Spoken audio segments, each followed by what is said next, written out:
Alexa, lower.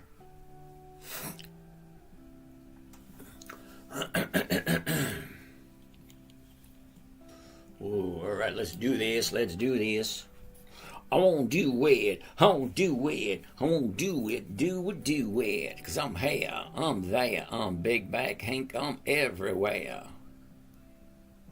Okay, there we go. There we go. And here we go. Whoops. Here we go. Look who's here. GD, Lexi, John Owens. IUL Exposer. Ooh, IUL Exposure. Ooh, I'd love to have a chat with you sometime and see what your information level is on VULs as opposed to IULs. Patricia, how are you today? Scotty's in the house. Brandon Myers, what's happening? Pedro, ¿qué pasa, amigo? ¿Cómo está? Josh, Papa Mark. Donald Phillips, the Buck. Alrighty. Hey, Doc's over here on YouTube. Way to go. Let's get started. Let's get ready to I don't know. Let's just get rolling. Hambone, the Bucky, Donald Phillips, Cool Beans, 1GOG, gotta love it. Shane, what's happening? Bizman, Jeff Jurassic, what's happening? All right, let's get Angelica. How are you, Miss Angelica? Jeff? All right. All that being said, good evening, everyone. My name is James. This is Dividend Stock Talk, brought to you by the 10-Minute Trader, where I show you what I do to make a safe, simple, predictable, consistent 1% per week. That's what I'm looking for, my main goal. I'm not looking to strike it rich overnight. If that's what you're here for, you're in the wrong place. If you're looking for capital appreciation, what's that? So you buy a stock and it shoots through the moon? Yep, you're in the wrong place. This is boring. This is slow. This is monotonous. This is frustrating at times. We buy good quality dividend stocks. We sell a covered call against it. We collect a 1% or a 2% every single week. That comes to over 50% per year. Now, if 50% per year sounds good to you, hey, great. Let me give a couple of criteria, what I'm looking for. So this way, Coca-Cola Bear will understand that QYLD does not fit. I'm looking for companies that are at least bare minimum 2 decades consistently profitable. QYLD doesn't fit. And have weekly options. So now I got 5 simple rules. Just 5. Really not that difficult. Rule number 1, never buy something you don't understand. Rule number 2, never sell at a loss. It defeats the purpose. Rule number 3, make sure the company is consistently profitable. For me, specifically, 2 decades of consistent profits. If you don't know how to look up consistent profits, well, it's very simple. Okay, now, number 1, you can take a look at every single quarterly report and every single annual report for the last 20 years, or you can go straight to the dividends. Now, why do I mean straight to the dividends? Because they're 2 different companies. One will take all that profits, put it back into the company for capital growth. That means the stock price goes higher faster. If that's what you're looking for, you're in the wrong place. Second, companies that actually share their profits. Those are dividend stock companies. If the company is profitable, they give some of the profits back to the investors. That's what we're looking for. Consistency of profitability. Okay, that's number 3. Rule number 4, weekly options only. If it doesn't have weekly options, then I have to sit in front of my computer every day, and that is just a no. That's no. I do not want to sit in front of my computer all day. I have better things to do. Rule number 5, make sure the numbers work. Now, we're going to do a couple of trades just to show you how it works, show you the numbers. I'm going to show you everything you need to know. You don't need anything else after that. So some people like, that assistance. Some people like to watch over my shoulder. Fine, I do have stuff that I do sell. I'm not trying to sell anything here. You will not hear me say, try to buy this. No, I'm not selling anything.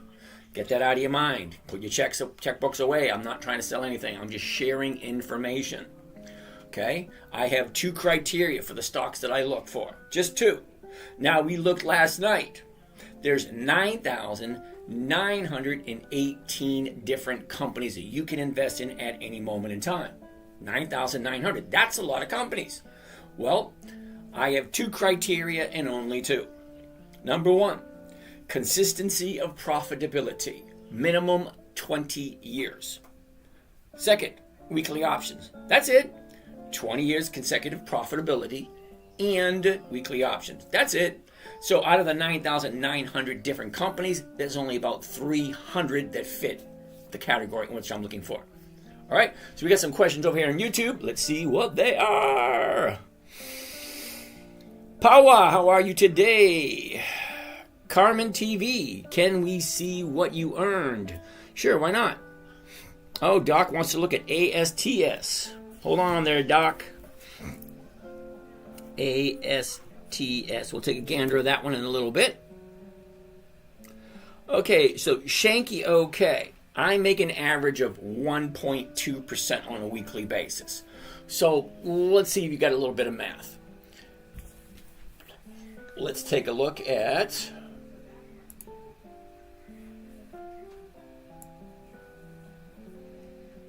get my glasses on for this one. Splash page. Now on my splash page you have all of my social media. Okay, all my social media right there. Just below that, you have the 3 trading accounts that I share with you. Now, if you take a look at account number 1, January 1st, we put in 117,000, and then for July, we put another 21. The current profit year to date is 102. Now, that is close to 70-80% for the year. So when I say 1% a week, if the average account at this moment in time is 130,000. 1% would be 1,300 a week. That's 1%. Account number 2, 100,000 cash, 100,000 margin. Profit to date, 63,000, so it's about 163,000 there. So 1% of 163 would be 1,600 a month, 1,600 a week. Sorry, 1,600 a week. Okay. Account number 3, only a $33,000 profit, but we didn't start this one until July. So only has the second half of the year. So that being said, DVN, GD, we'll put the GD, okay. DVN, DVN. All right, we're going to give you guys until 9:30. If I don't get this count up to over 50, I'm going to reboot. That's just silly. 30 people. Come on, you can do better than that. All right, how are you guys doing over there? Bradley wants to take a look at UBS. We'll take a look at that one, Bradley. Okay, sit tight. What do we have over here? What did I major in? I majored in being a pain in the ass. Day trading is gambling. You're absolutely right. I don't day trade. Don't blame you. No day trades, then what do you earn? Can we see? Oh, Karen. It has to be a Karen, right? Why does it have to be a Karen? All right, so as you see, Miss Karen, let's go all the way back. Here it is, week 29. Week 29, $4,000, 2.96% for week 29. Account number 1, account number 2, 3,500, 1.67%. Week, what is this one? Week 28, 2.8%, 3.5. 3%, 1.2, 1.2, 2.04, 0.73. I don't make 1% every week, but it's pretty damn close. 1.45. The numbers are all there. I'm not going to show you all of them at this very moment in time. Let's go back up to the top. Back up to the top. Where is the top? Damn it. All right, back up. They're all there. Last year, every single trade is posted. So you can take a look, spend your own time doing that. Right here. Year-to-date profit and losses. Where is it? Right here. It doesn't really show it. Hold on a second. Let's get this thing a little bit. Here we go. All right. Net liquidation value, 151. So 1% of 151 is $1,500 a week. Let's get out of there.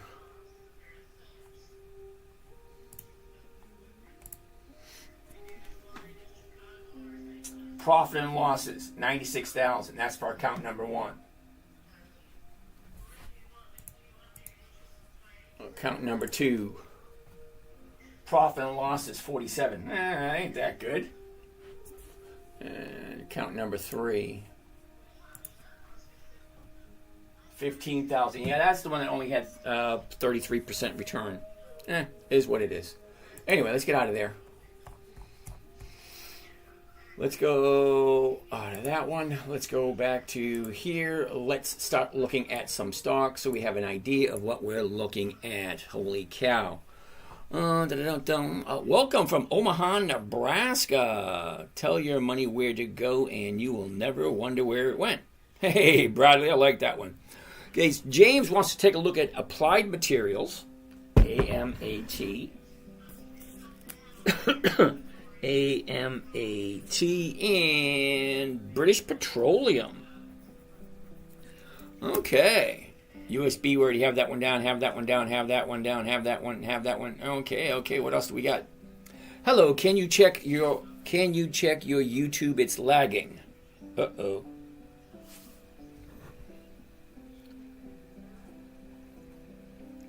Now, do you mean it's lagging like it's not the exact same as here's on TikTok? Because it goes different directions. One goes one way and one goes the other way. It's probably why it's not right. Norberto wants to take a look at CLS. CLS. All right. Joe wants to look at Dell. DELL. All right. So please do me a favor. I am going to read each and every single question. I'm going to read every single one. Please do not repeat yourself. It just takes longer for me to get through it all. All right, I will answer everything. Gail, what's happening, Gail? All right. Pure gambling. Thank you, Raphael. Raphael, this is not day trading. Do y'all believe in Santa? And if you do, is he black or white? Thank you very much. Buy and hold stocks, CHRW. CHRW. We'll take a look at that one in a little bit. Ooh, Jamar wants to take a look at Intel. I love Intel. I actually have me some Intel. Whiskey is for gay men. All righty. Jesus is God, thank you. My guy is on the moon. All right. Sorry, it's lagging. Okay, lagging. Got it. Jason. All right. Thank you, Jason. WFT. I'm not quite sure what stock symbol that is. Okay, buy and hold. 10-minute trader is lagging. So let's check it out. Let's go over here. Does that one? Doesn't have YouTube over there. Damn it. How about this one over here? Does this one have YouTube?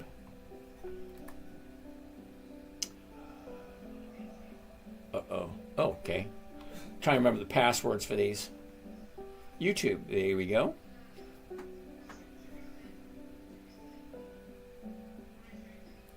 I got to update.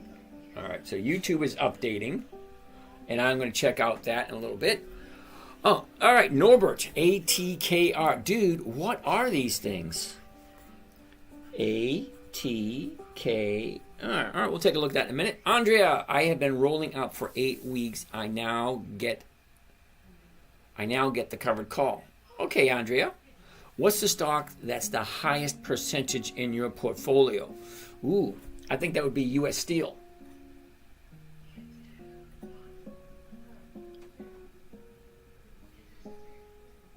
Okay. Okay, so apparently that's too old. Can't do that. Wake Olda, what's happening? How are you today? All right, so let's get started. Here we go. We're getting ready to go. Done with the questions. Trying to refresh. All right, thank you. All right, so I'm not going to take any more questions. O's, how are you doing? I'm not going to take any more questions. We're going to go down and we're going to take a look at these 20 stocks you guys just threw at me, and we will see how quickly it takes me to go through them. Now, I'm just pointing the numbers. Okay, I'm not giving any tips. I'm not giving any suggestions.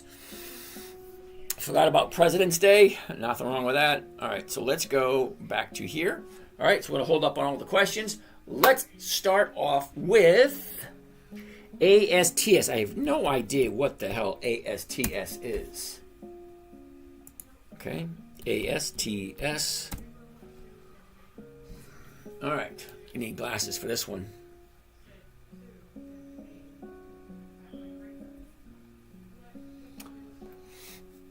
Okay, I'm going to find it very hard to believe that ASTS.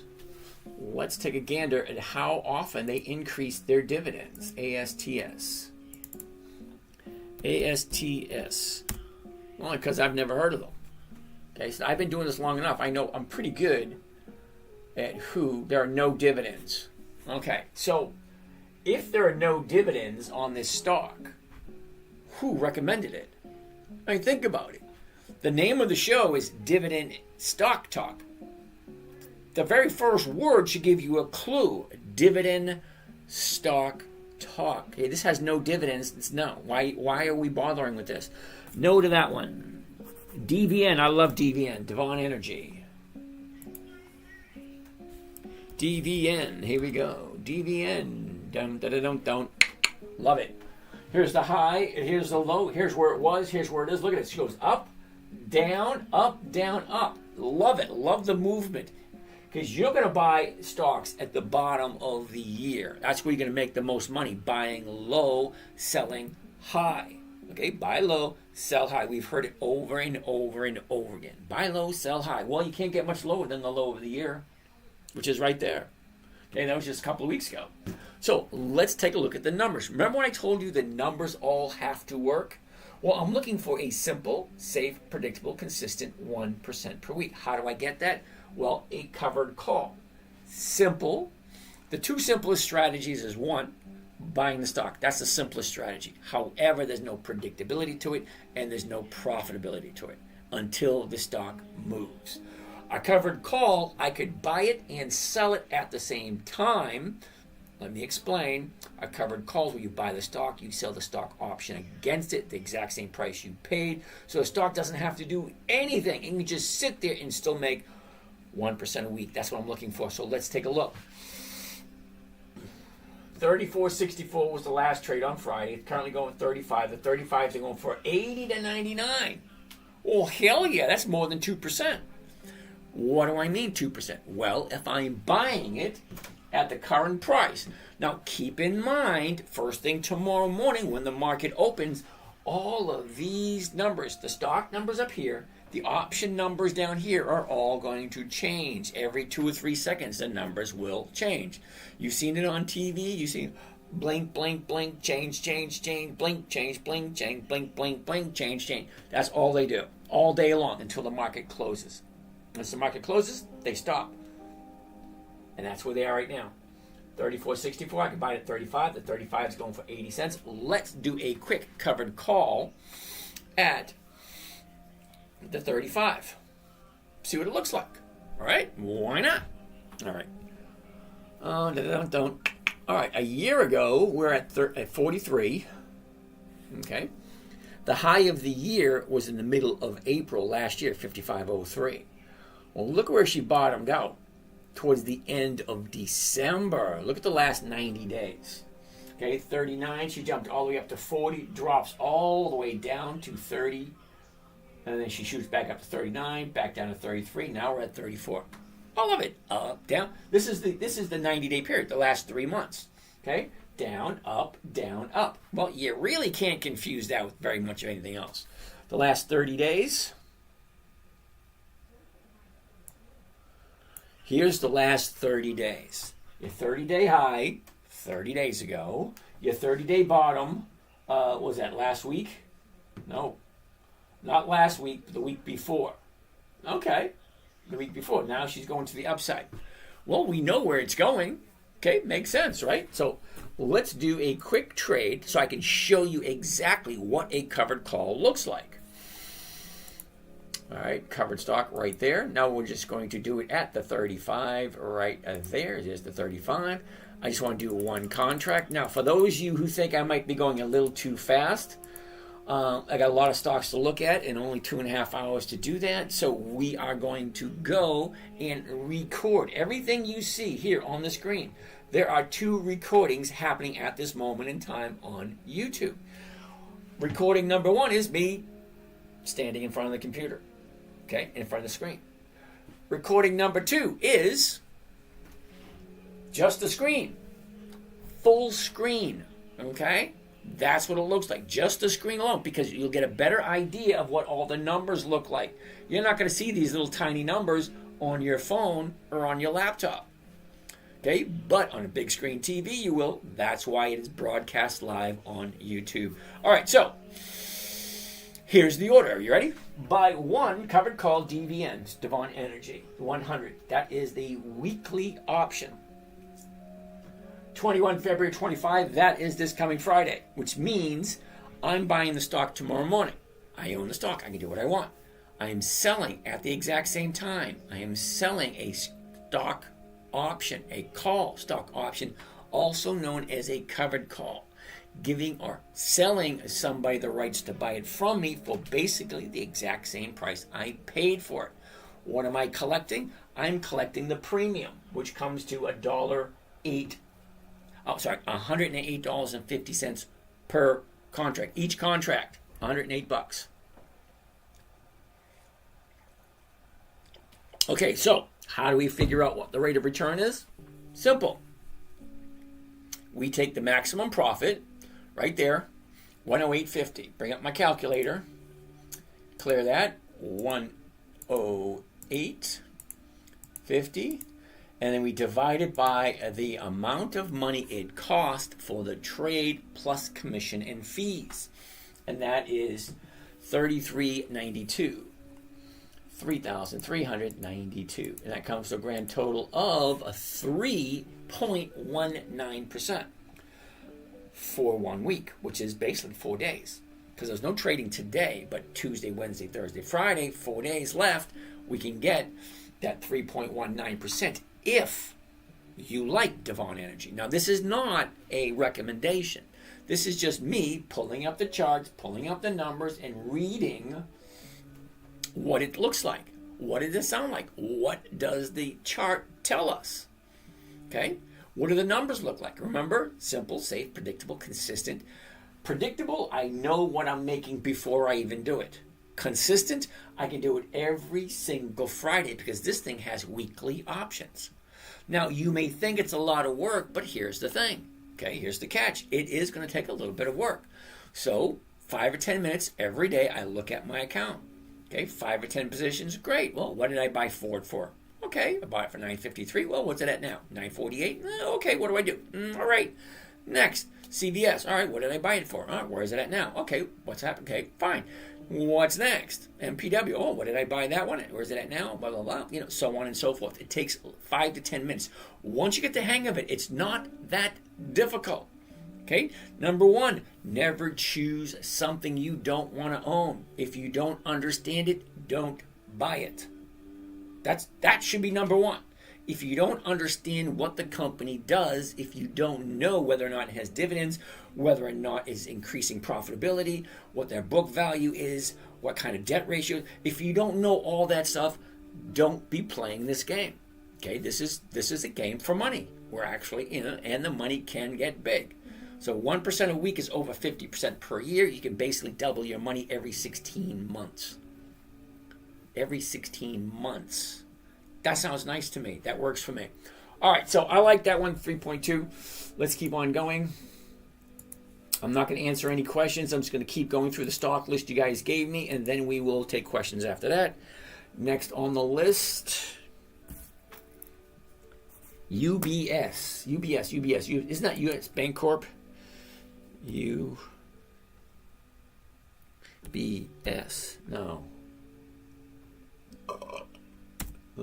UBS 33. Okay. Take a look at that. The high, the low, where was it? Where is it? Look at this movement. Up, down, up, down, up, down, up, down, up, down, up, down, up. Here's the high. Here's the low. Here's where it was. Here's where it is. Basically just going to the upside all year long. Okay, great. Does it make sense? Well, currently it's at 33.95, so the 34 is going from 19 to 24. But this one, I'm going to suggest wait until the morning before you make up your mind, because look at the numbers. The last trade was 33.55. Look at the bid, 31.68. The ask is $33.95. That is a big spread. Now, when the market maker does that before he goes home for the weekend, well, it does nothing but mess us up. Because we're not going to know exactly what the rate of return is going to be until we know exactly what these numbers are. What am I buying it for? Well, that's this price here. Or the strike prices, they're right here. There's a big difference between the 33.50 and the 34. Okay, and that's a big spread. The spread is usually 2 to 4 cents. Sometimes it's 1 cent, depending on how many shares are traded. Well, there's only 1.2 million shares traded on Friday. It's not that big of a company. It's not like Ford or AT&T, where a lot more shares are traded. So yeah, on this one here, if you like it, wait until the morning, see what this number is. That's your purchase price. Closest strike price. What is the premium on the stock option? Okay, is it 1%? Is it not? Go by that. Okay, so the last 30 days, right there. All right, so here's the last 30 days. 30 days ago, we're at 34, jumps up to 36, drops down to 32, and now we're at 32, 31. All right, so up, down, up. Okay, interesting. However, don't do anything until you know exactly what the numbers are, and you're not going to know that until it actually opens up in the morning. But I like US Bank. It is on my list, USBS. Okay, next on the list, Applied Materials. Another one that's on my list. Here we go. Ooh. Okay, so this one doesn't look that good. Now remember, did you see how long it took me to figure that one out? Okay, yeah, about 3 seconds. 3 seconds. Okay, high, low, where was it? Where is it? Where's it going? Up, down, down. What happened here? Big drop on Friday. Well, I want to zoom into that and see if this is even worth looking at. Okay, so here's your last 30 days. 30-day high and 30-day bottom. Down, up, down. Okay, big gap here to the downside. Yep, this thing has a new 30-day bottom. So as soon as it turns around, because it may not be done falling, it may continue to go down. Because it'll keep going down until it stops and then turns around and goes back up again. That's all stocks do. They go up and they go down. They go up and they go down. They go up and they go down. That's it. So right here, what happened here? Don't know, but we'll find out tomorrow. Could it be? Now, that's one we keep our eye on because I like Applied Material. Next on the list, British Petroleum. Ooh, we're going to say no. That was quick, wasn't it? No? 30-day high, 30-day bottom way down here. Okay? Shoots up, gaps up. That's going to fill, coming back down. It's going to stop at some point. So we're going to put British Petroleum down for 2 weeks. Okay, not next week. 2 weeks. Here we go. British Petroleum. Okay. All right. Noted British Petroleum. CLS. Who came up with CLS? CLS. Okay. Wow. Let's check this one out for a second. CLS. It always makes me a little leery when I see a company, everything looks good, but then I think to myself, wait a second, I don't know who this company is. Why don't I know who this company is? Here's why right here. There are no dividends in the selected time period. So that's why I don't know who it is, because it's not on my list. Okay, if it's on my list, that means it has weekly options and it has dividends. No dividends, no thank you. Now, there's a reason why I use only dividend stocks. Number one, worst case scenario, I know for a fact the company's still increasing its profits year after year after year. Okay, I'm looking for cash flow. I'm not looking for capital appreciation. When you retire, you will be in the same boat that I am in right now. Where's my next paycheck coming from? Well, I have all my investments earning me weekly cash flow. So that allows me to live a comfortable, nice life in my retirement days. All right, so that being said, no to that company. Next, Dell. Ooh, I love Dell. Dell. Dell. Dell. Ooh, nice. It should take you 3 seconds, maybe 4. Okay, it's really not that difficult. High, a low, where was it? Where is it? Where's it going? Up, down, up, down. Okay, that's the overall view for the year. Now let's zoom in a little closer to find out what is actually going on. The last 90 days, which is the last 3 months, the high, the low, where was it? Where is it? Where's it going? Up, down, up, down, up. Well, that is easy to see. That looks good to me. All right, so let's zoom in a little closer so we have an idea of where do we think this is going to be come Friday. Okay, 30 days ago we're at 110, shoots up to 121, drops down to 98, shoots back up to 114. Now there is more room to go up here if you like Dell, and that's a big question. Do I like this company? Am I willing to hold on to it until it hits my target? Oh, what's my target? Well, my target, if I buy this thing tomorrow morning, 115.99. Well, the 116s are going for 160. Now, that's way over 1%. That makes sense to me. I like Dell. I love the premiums on Dell. Now, Dell is one of those few companies that the premiums look good, about 5-6 strikes even out of the money. Let's take a quick look. I'll show you what I mean. Okay, look at 14 strikes, 12 strikes. Look at this. 165, 107, 87, 76, 62, 21. I can go 6 strikes out of the money and still be bringing in some money. Okay, yeah, the stocks go up, stocks go down. Well, what happens when it goes against you? Because don't kid yourself, it is. You are going to buy something and it is going to go down. Do not think you are so special to think you're going to buy something and it's only going to go up. It doesn't happen that way. Stocks go up, stocks go down. See?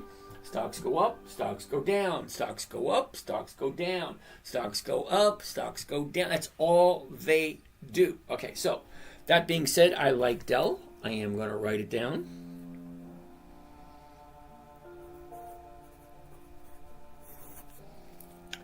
Next on the list, CHRW. Who came up with CHRW? CHRW. C.H. Robinson. Hell no. Okay. 21 February, 21 March, 16 May, 15 August, 16 January. Those are months. Those aren't weeks.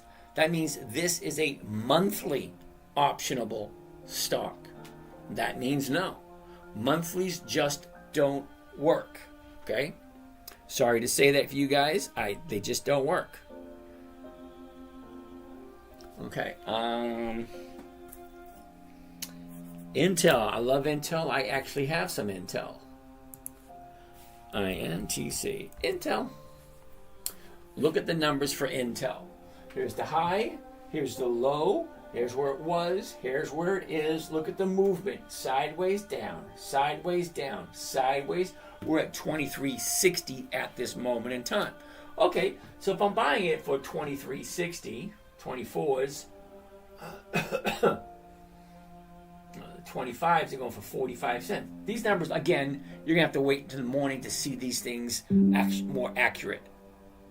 All right, so right now it says 24.77. The closest one will be the 25. It's bringing 45 cents. That is well over 1%, very close to 2%, because on a $24.78 stock, the 25 is going for almost 45 cents.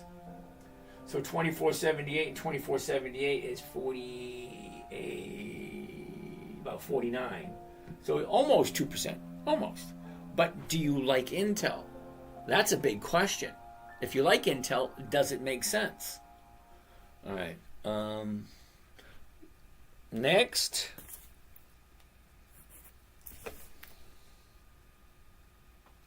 ATKR, is that right? ATKR. Okay, Norbert wants to look at ATKR. ATKR. Yeah, hell no. Sorry, dude. Monthlies just don't work for me. All right, so that's all the stocks we have down at the moment. Let's check out some more questions. Look, my hair's a mess. Carl Brown. Carl Brown, how are you today? Carl Brown, thank you for showing up. I want to appreciate your interaction. And then I'm going to tell you very politely, Carl Brown, you're in the wrong place, dude. XRP is not a dividend stock. I don't do cryptocurrency. You're just wasting your time here, dude. Sorry. Do I have a girlfriend? Wow. What does that have to do with dividend investing? Let's keep on moving on. All right. JT, what's... JT, what's the stock that has the highest percentage of your portfolio? That would be U.S. Steel. But they didn't sell. Didn't it drop? Yes, it did. Forgot about President's Day. Okay. What country am I in? United States. Chris wants to look at ABR. What the heck is ABR? ABR. Arbor. Arbor Realty Trust. Uh-oh. Well, how wonderful. ABR. Now, over on Yahoo Finance, this is where I get my financial information. If you're going to be investing, you're going to need some tricks up your sleeve, so to speak. So, Arbor Realty Trust, ABR, $13.67. The dividends, let's see how good they are at paying their dividends. 16, 14, 7, 10, 5, 4. Okay, 2004. Okay, so they go all the way back to 2004, which means they have 21 years of dividends. So let's take a look at them. Now remember, they should go up higher and higher every year. 35, 43, 47, 55, 57, 65, 70, 72, 57. Wait. In 2006, was at 72, and then it dropped to 57. That is a 25-cent drop. 25 on a 72. That's 30% drop. Now ask yourself a question. If you're on Social Security and you're used to living on $1,200 a month, rough idea, okay? Let's say $3,000. Let's say you're used to living on $3,000 a month, and all of a sudden the investment you had cut its dividend by 30%. That's what that means. From 72 to 57 is about a 33% cut. No, not for me. All right, anyway. 58, 60, 62, 62, 62. Wait a second. Hold the phone. It goes from 62 to 24. That's a 60% cut. And then, from 60% cut, they cut it by 75%. So they drop it 60%, then they drop it another 75%. Now you're at 8 cents. 10, 11, 12, 13, 15, 16, 18, 19, 21, 25, 27, 3? What, are you shitting me? 27, 35, okay. Yeah, I'm going to say no to Arbor Realty. Sorry. Could you see that? A 60% cut, a 75% cut. Yeah, no. Sorry, dude. I'm going to say no to ARB. Sorry, Chris. I like companies that are consistently profitable. What I mean by consistency and profitability, that means 1, 2, 5, 7, 11, 15, 19, 21, 27, 32, 38, so on and so forth. Each and every dividend higher and higher and higher and higher. Okay? If they're not consistently profitable, why are you putting your money into it? JT wants to take a look at AT&T. Nope. That was quick, wasn't it? It flashed on the screen. It was a hell no. It's at the high of the year. Never in my life have I ever heard anybody say, oh, look at AT&T. It's at an all-time high. It's never been this high before. Let's jump in and buy as much as we can. No, you're not going to make money buying high and waiting for it to go higher. Okay, you make your money by buying low and selling high. Nobody ever went broke taking a profit, and you can't make a profit if you're at the high of the year already. There's no room to grow. But anyway, if you like AT&T, more power to you. Chatterbox, how are you doing today? Numbers don't lie. Absolutely right there, Mr. Phil. Big Marty, all right, from Southern England, wants to take a look at WGS. Big Marty, I have no idea what that is. WGS. It's a big fat no, Big Marty. Now, Big Marty, you've been here before. I know you have. Okay, because I'm pretty good with names. Okay, February 2025, March 2025, June 2025, September 2025. Marty, those are all monthlies. Monthlies just don't work. The numbers just don't work. The only way I'm going to make 1% off of a company like this is by me sitting in front of my computer every single day. And that's a oh hell no. Okay? Hollywood's in the house. What's happening? LA sine waves. What's happening? That called bots. Okay. It's not over yet. No, Phil, it's not. Ooh, Nick wants to take a look at Baidu. Whoa, I haven't seen Baidu. Nobody's had me take a look at Baidu in a long time. All right, unfortunately, Nick, I'm going to say no to Baidu. Look at the last 30 days. It's at the high of the year. I mean, it's at the high of the 30-day period. Okay? If it works for you, awesome. Amstra, Alibaba, huh? Now, do you... Oh, hell no. Look at that, dude. The same thing as the other one. Nope. Sorry. Ooh, Amistar wants to take a look at Siri. I like Siri. We got Siri, a recommendation. Ooh, look at this. High, drops down, turns around, bounces back up. That looks awesome. Let me explain. But before I explain, let's check out the numbers. The high, 47.5. The low, 20. That's a 50% drop. Yuck. Anyway, down, up, down, sideways. We're at 27.11.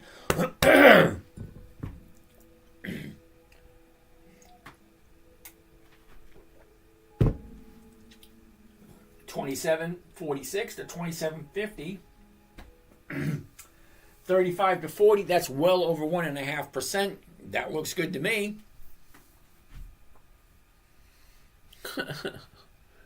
All right. So, a year ago, here's our top, 48.55. Our last 90 days, we're at 26.95. The high of the 90-day period was 29.20. The bottom was back in December 2047. Up, down, up, down. Look at where she is now. The last 30 days. Unfortunately, look at this. The last 30 days. 2150 down here to 20, and it shoots up to 27. It went from 21 to 27. That is a $6 move. No, wait a second. Yeah, a $6 move. $6 move on a $21 stock. Now, come on. You all know that's almost 30% increase. 30% from 27th of January to Friday. We all know what's going to happen there. 30% increase. You don't take your profits and you deserve to lose them. Okay? It ain't a profit till you take it. And nobody ever went broke taking profits. Look at that jump from here to there. So I'm going to put Siri down for 2 weeks because I think in 2 weeks she should drop back down again. By that time, it would be ready for us to jump into it. Now, I did buy Siri a bunch of times last year. Let's keep on going. Yeah, hell no to British Petroleum. Can you take a look at TPR? What the heck is TPR? TPR. Tapestry. No. Okay? It's at the high of the year, dude. No. SWPPX. What the hell is that? SWPPX.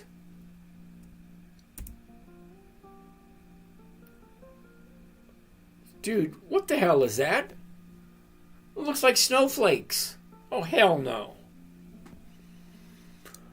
I bought Dell at 100, and about a week later, I had rubbed my eyes. It went to 117 because AI news. Okay. Flag fishing. Besides Dividend Kings and Dividend Aristocrats of Warren Buffett's list, what else do you use? Dividend Contenders and Dividend Champions. Ba, ba, ba, ba, ba. All your trades are short term. Do your taxes hurt you a lot? Low Gray, how are you today? Low Gray wants to know how I'm doing with my taxes. I appreciate your concern for my financial well-being. Now, let me explain to you a few things about taxes. First of all, number one, if you're asking about taxes, it's kind of like an equivalent of someone going to a Rolls-Royce dealer and saying, "Excuse me, Mr. Salesman, what kind of gas mileage does this car get?" If you have to ask about taxes, you're doing something extremely wrong. Number one, if you can be playing this game, play it so it best suits you, so all the odds and probabilities are in your favor. Number one, before you even start, if you have a sizable amount or you plan on having a sizable amount by the time you retire, then you really, really, really need to chat with a tax strategist or a tax planner. Someone that will help you to legally eliminate any and all possible taxes legally. I got to throw that word in there, legally, so I don't get in trouble. Okay, so I'm not telling you not to pay your taxes. I'm telling you to talk to a tax strategist or a tax planner to help you minimize your taxes as best as possible. All right, so let's keep on going. Scotty wants to take a look at Pepsi. Pepsi! Ooh, quick look. Hey, high, low, where was it? Where is it? Look at the movement. Sideways, down, up, down, 143. The 144 is going from 94 to 103. Sorry, as much as I like Pepsi, it is a dividend king, which means they have increased their dividends for more than 5 decades. That's 50 years of increased dividends every single year. However, the numbers aren't working for me this week. Okay, it's at 44.17. The 144s are going from 94 to 103. That's not 1%. That's like 0.6, 0.7. Not quite there. Now, 0.6 would probably get you around 30% a year if you're okay with that. Okay? Now, me, I like 1% a week, is 50% per year. I'm not quite sure. I'd have to really check the math and see if I could actually live comfortably off of a 0.5% a week. Uh-oh. I got a newbie here. MM0899. What is JPI? Garbage. For me. Okay, if you like JPI, JPQ, or JP, whatever letters they're having nowadays. They have a whole bunch of them. JPI, JPQ, JPT, JP, or whatever. I don't like it. The numbers just don't work. It's not old enough. It doesn't have enough historical performance for me. If you like it, more power to you. You enjoy it. You have fun with it.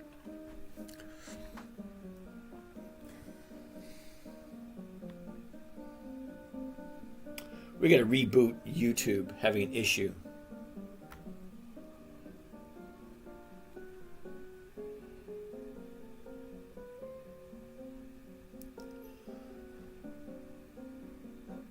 All right, well, let's give it a try again. 3, 2, 1. All right. So here we go. DK, I've got some. I like it. It follows the S&P. All righty. Can you drop some good end prices because of splits? Okay, Fax Vision, you actually have to give me a better explanation or a better idea of what kind of question you're asking. because that doesn't make a whole lot of sense to me. Can drop some good end prices be because of splits. Okay, sometimes that doesn't always work that way. Cloves, what's happening? Alrighty, APO. Norbert wants to take a look at APO. Norbert, why do you keep asking me about stuff that's weird? Okay, Apollo Global Management. Never heard of them. Okay, APO. APO. All right, let's take a look. APO. Oh, they have dividends. Imagine that. All over the place. Wait a second. Hold on. 2011? Dude, 2011 is not 20 years. 2011 is what? 14 years?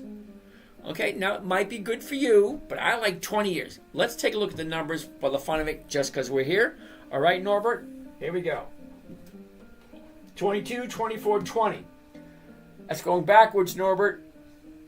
46, 25. Norbert, that went backwards again.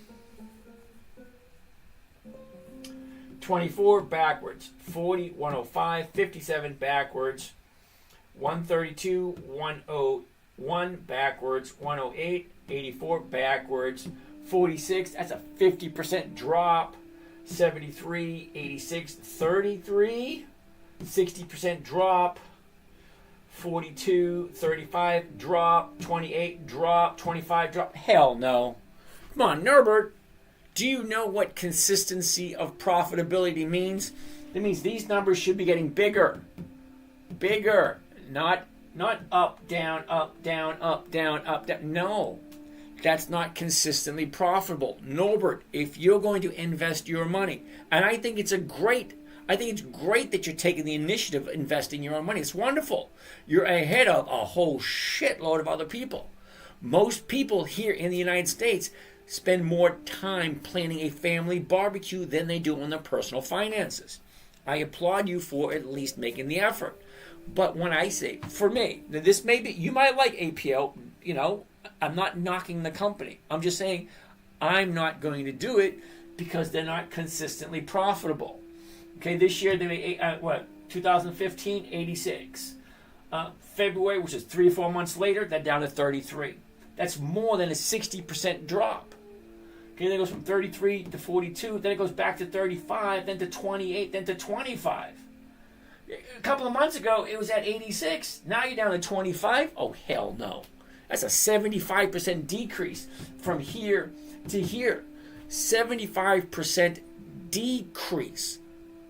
Do you understand what that means? That's like if you had $10,000, 75% decrease is now you have $2,500.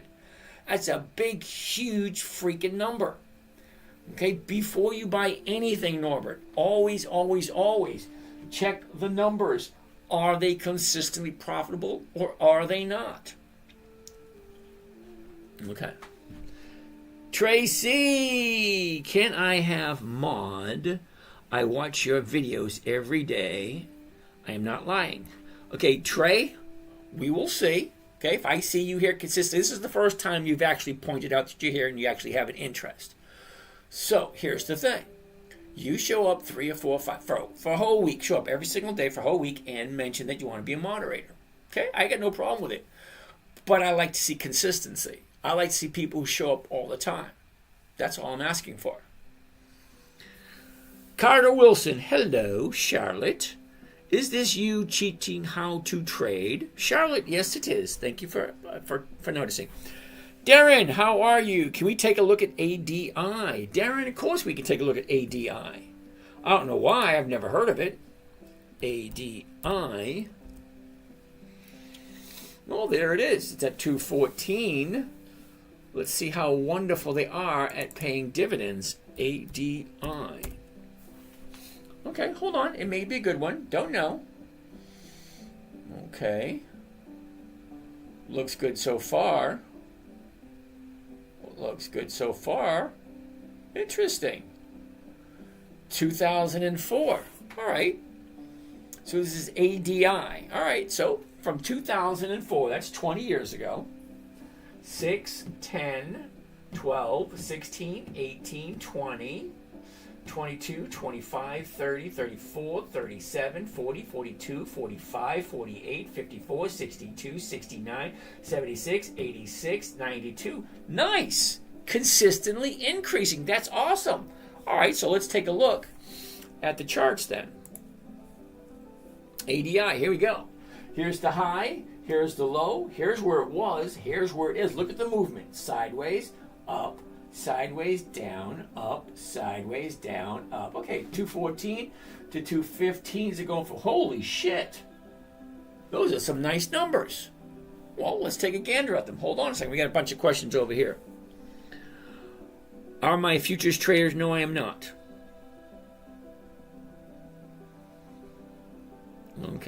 Okay, do you stream every day? Tracy, I stream every day except for Friday and Saturday night. Okay, I like 2 days off. So that's Sunday night, Monday night, Tuesday night, Thursday, Wednesday night, Thursday night. Okay, I take Friday and Saturdays off. Last year it was every single day. This year I'm taking 2 days off.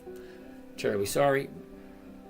Gail Stencil wants to be... Okay, Gail, now I appreciate that you want to come on live with me and share your knowledge. However, I don't do that until I at least have a conversation with you first. So what does that mean? If you really want to have the spotlight along with me, send me your phone number. I'll give you a call. We'll chat. Certain things I don't want to talk about. I don't want to talk about politics. Don't want to talk religion. I don't want to talk about Amway. I don't want to talk about New Skin. I don't want to talk about cryptocurrency. Only dividend investing for weekly cash flow. That's it. Okay? Unless you know something about VULs. Variable. Okay, anyway. So if you really want to, send me a number. I'll give you a call. Now, I tell that to everybody every single night. I say, more than likely, most of you, all of you, some of you, a few of you will be approached by scammers saying that they are me. They'll send you a text. They'll send you an email. They'll send you a video saying, hey, it's James. No, I do not do that. I don't do WhatsApp. I don't do Telegram. I don't do cryptocurrency. I don't do futures. I don't do fast contracts. I don't do Forex. Okay, this is the only thing I do. You hear me speaking, you see my lips moving, and you hear the tone of my voice. I have a distinct voice. People can recognize me right off the bat. Now, if you really want to talk to me, if you're really interested, send me your number. I will give you a call. Now, there's one person I'm supposed to call today. I didn't get a chance to call him back because he said he's only available at a certain time. I'm like, oh, that doesn't really work for me that way. I call back when I'm damn good and ready. Terribly sorry. This is not a business. This is a hobby for me. Okay? I'm just sharing with you guys because when I say this is a hobby, this is something I'm doing for my children and my grandchildren. Now, my grandson's only 5 years old. Okay? So he's got a long way to go before he even understands any of this.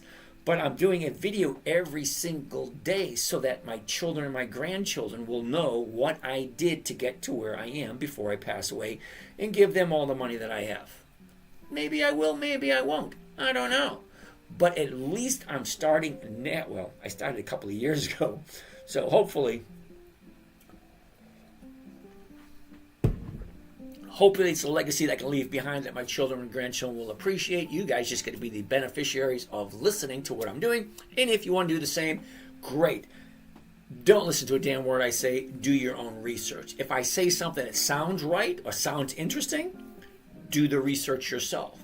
If I'm telling you that ADI is a great company, wonderful. You go to wherever you get your financial information from. Look up the charts yourself. Look up the numbers yourself. And then ask yourself a very, very, very important question. This is the number one question I want everybody to realize before they leave. Does it make sense? That's it. That's the big question, the big takeaway. Does it make sense? If I like the company, is it worth it for me to buy the company at the current price, sell it to someone else using a safe strategy called a covered call, which means I would buy the stock for this price. I would sell it for basically the exact same price, collect a premium, which is an insurance payment. Okay, it's like an insurance policy payment for 1 week, which means I get to get more than 1% every single week. And then that person who bought it from me, they now have the choice to buy it from me come Friday, or I can turn around and sell it to someone else next Monday. So it's a consistent 1% every single week. Yes, I know there's going to be some time and effort put into it, but you think you're going to get a 50% return on your money without some effort? Sadly mistaken. Okay, you can do whatever you want with your money. Okay, now I learned a long time ago, nobody has more interest in my money than me and my ex-wife's lawyer. Okay, other than that, nobody.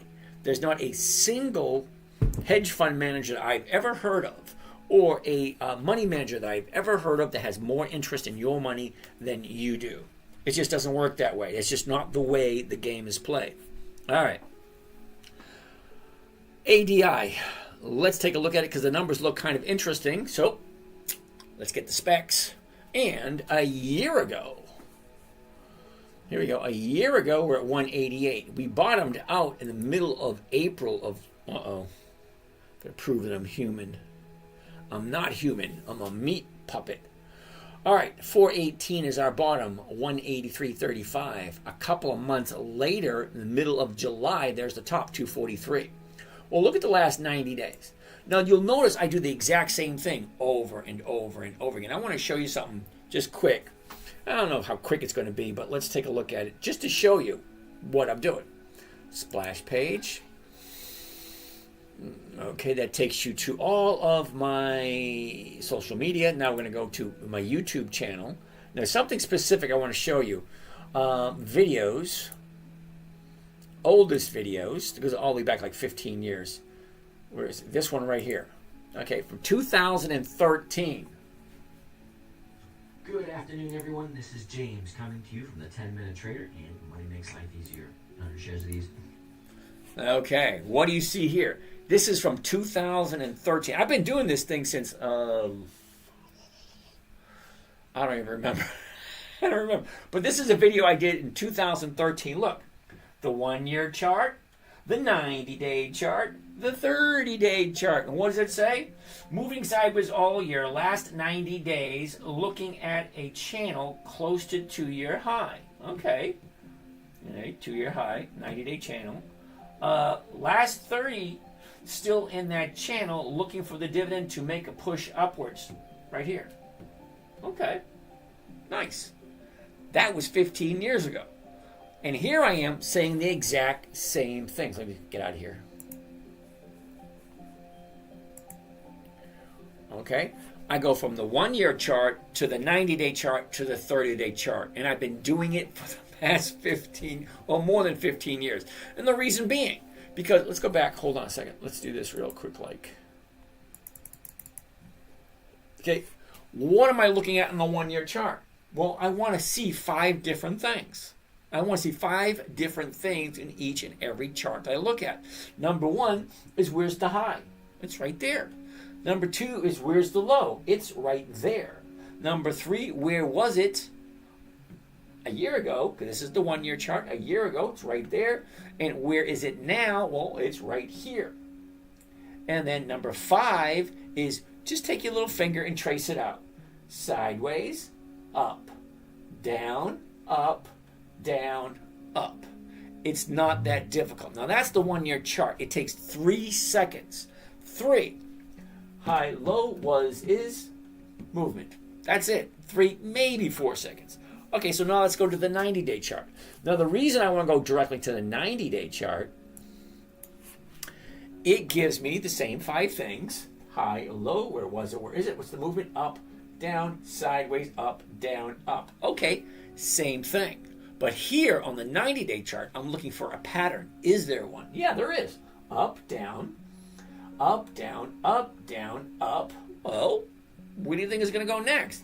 Well, judging by where the high is on the 90, because this is the 90-day, remember, judging where the high is right here, and the low is down here, look at all the space. We're right here now. There's a long way to go to get up to that high. Okay, so yeah, a lot of room to roam. Give me 40 acres and I'll turn this rig around. Okay, so last 30 days. Now, the reason why I'm looking at the last 30 days gives me a better idea of where it hypothetically is going next week. Because stocks usually do the same things over and over and over again. What's that? Up, down, up, down, up, down. Okay? Up, down, up, down, up, down, up. It's all this space to go. Okay? 1, 2 days to the upside. Here's the 30-day bottom. 30-day top, 30-day bottom. 1, 2 days to the upside. If this thing jumps up tomorrow morning, anything above 214.61, that is an indication for me to jump in because I like 2 days to the upside after a 30-day bottom. 30-day bottom's right there. You can argue all you want. Numbers don't lie. 30-day high, 30-day bottom. 2 days to the upside. It is what it is. Okay, so that being said, the current price, 216, the 215 is going 540, the 217s are going for 420, the 220s are going for 320. Each one of those is well over 2%. But the question comes back down to, does it make sense? That's number one question. The number two question is, do I like ADI? It's question. Do you like it? And then question number two, do you like it at this current price? Question number three, are you willing to buy it and hold on to it for however long it takes to hit your target?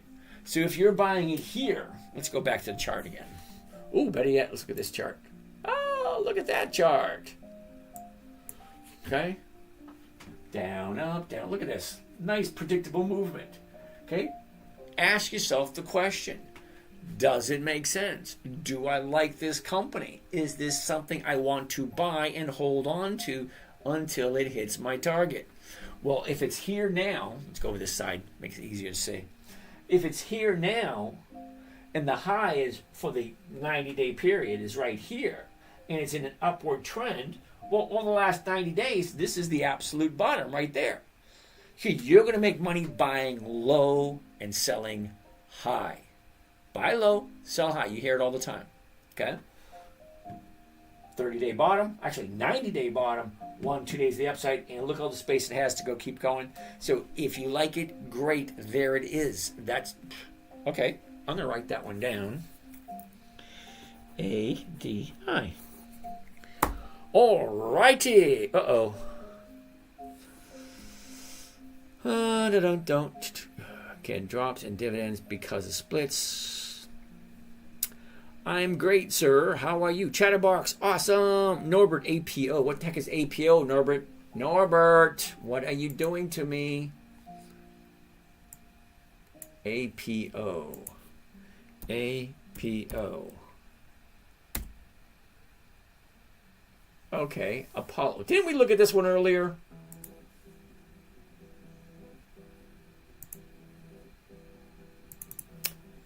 APO. You got to find yourself a good website, a good financial website. I like Yahoo Finance. Now, Google Finance isn't much different because they're all sharing the exact same information. Yeah, we already looked at this one, dude. Look at the numbers. They're horrible. Yeah, we looked at this one already. Sorry. Pops. Looks like an EKG. That's funny.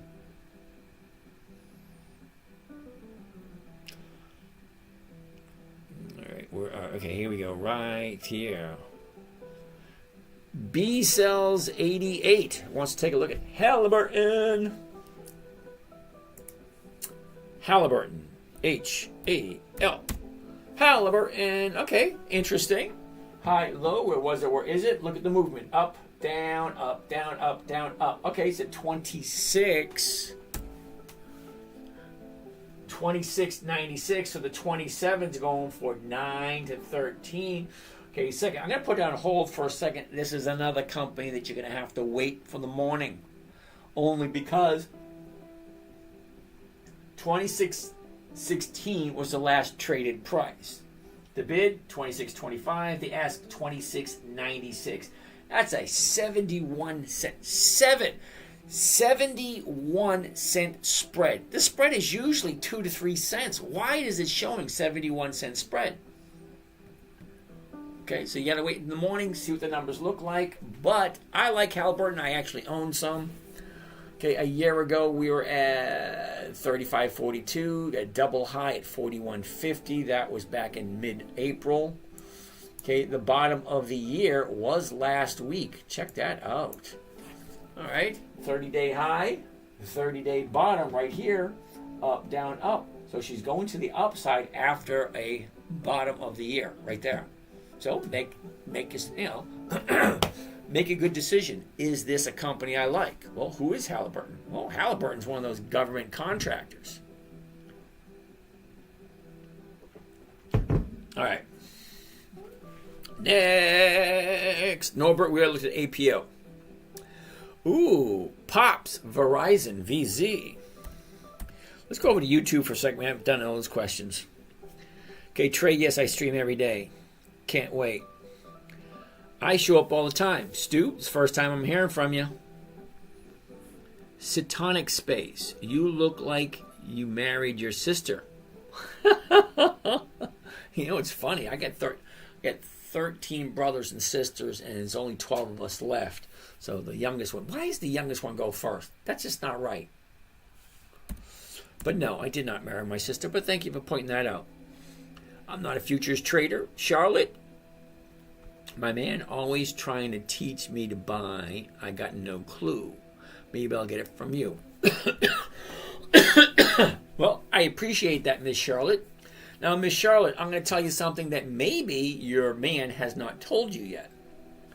The trading strategy I'm going to show you was created for a 9-year-old. It was in 2008.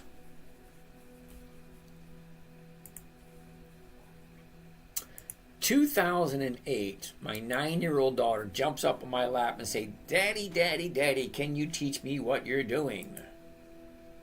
Okay, so let's take a quick look so you know exactly who the princess is. There she is right there, see? Hi, I'm Gracie, and as you being part of my internet website called Thingy, which my dad didn't let me call it that, but I do. Being part of that, you're going to be getting weekly lists Internet of website stocks club trading, Thingy. and every month you'll be getting 4 lists of stocks that you can choose from that will help you get the best return on money. No, January. 4 days in February. There's 21 days in March. What does that mean?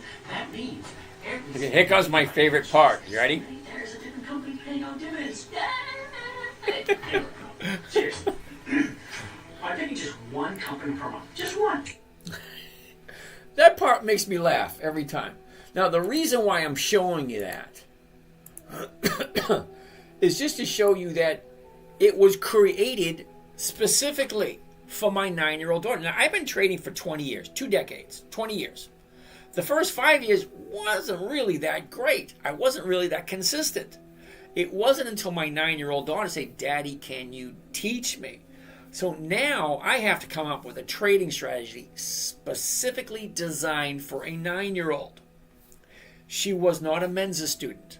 Now, I'm not sure some of you know what that means, but she was just an average, everyday, normal teenage girl. Well, actually, she was 9, so she was a preteen. I don't want to talk about the teenage years. If any of you have little girls, you know you don't want to talk about the teenage years. Anyway, so that being said, it had to be simple. It had to be safe. It had to be predictable. It had to be consistent. And there had to be no way she could lose. So I came up with the 5 rules. Number 1, never buy something you don't understand. Never sell at a loss. Make sure the company is consistently profitable. Weekly options only. And make sure the numbers work. Now, I showed you a couple of trades already. We are going to do a couple of more once we find another good company to look at. So let's keep on keeping on.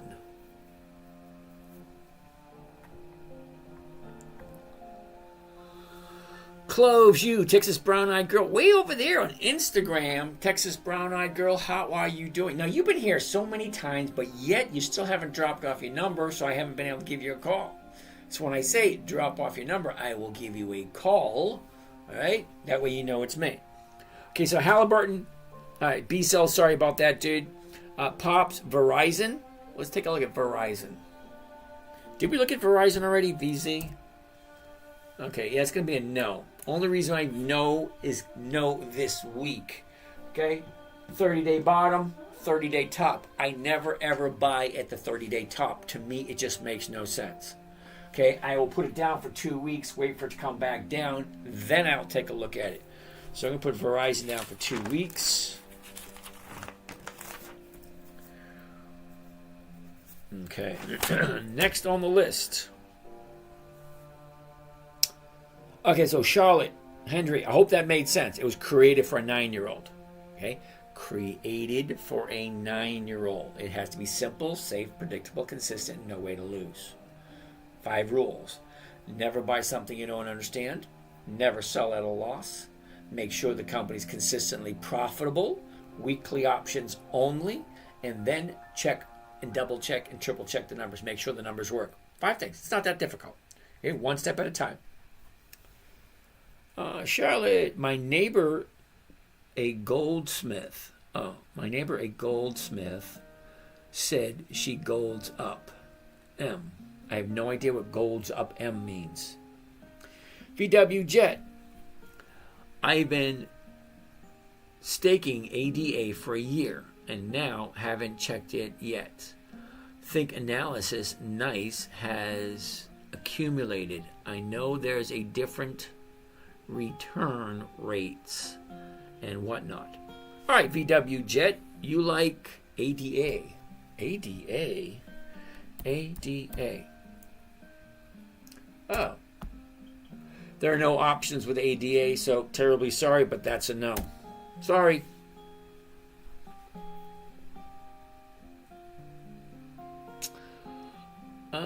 Zoe, how you doing? Tracy, yes, okay. What's blood yapping about? Okay, Jimothy, thank you for that. Hello. Do you teach classes? Yes, I do. Hey, Kira. Also, do you have a preference regarding monthly or quarterly dividends? Nope, no preference whatsoever. But I do like weekly optionable stocks. That means the stock have to have weekly options. How do you find that out? CBOE.com. CBOE.com. Chicago Board of Options Exchange. They're the ones who take care of all the options. The weeklies and the monthlies. The Chicago Board of Options. You go, oh, wait a second. For the fun of, I haven't done this yet here. So let's go here. CBOE.com. There it is. CBOE.com. Okay. Listings. There we go. Let's get out of there.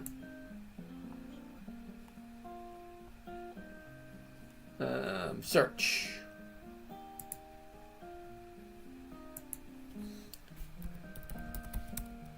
Weekly options. Oh, check that out. 687 different weekly options.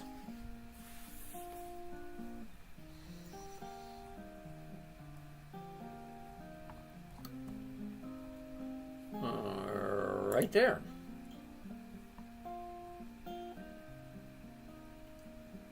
Whoa, here we go. Nice. Download available weekly CVS holiday schedule for, okay, cool beans. Look at that. They're all there. All the weekly optionable stocks. Look at them all. 670 something. All have weekly options. Nice. CBOE.com, Chicago Board of Options Exchange. All right, let's get back to where we were. All right, back to where we were. Are you a fan of the wheel strategy? Akira John, host. Okay, Pawa, did you ask me about Bitcoin? Seriously, I don't do Bitcoin. Sorry. Can you show how you populate the dividend calendar? Gail, sure. How to populate the dividend calendar. Now, if you have Think or Swim, populating the dividend calendar is really not that difficult. Okay, we just showed you the CBOE. Okay, CBOE is Chicago Board of Options Exchange. You can download the weekly optionable stocks. Get over here. All right, over that way, and I want to do that. Watch list. Okay, I want to create a watch list right down here. See it? Go to watch list. Click on the very next box. Come all the way down. Create a watch list. Okay. Up here is where you put the name of the watch list. Pete's Perfect Pet Stocks. I don't know. My picks for the week. Whatever. Okay, now it says add symbol. You can add them one at a time if you want. Or if you have a CSV file, a comma separated value, CSV, you can import the whole list. So if you download the list from the CBOE, it will download in a CSV file. You just cut and paste right into import, and you hit save. And once you do that, let's get out of there. Let's get out of there.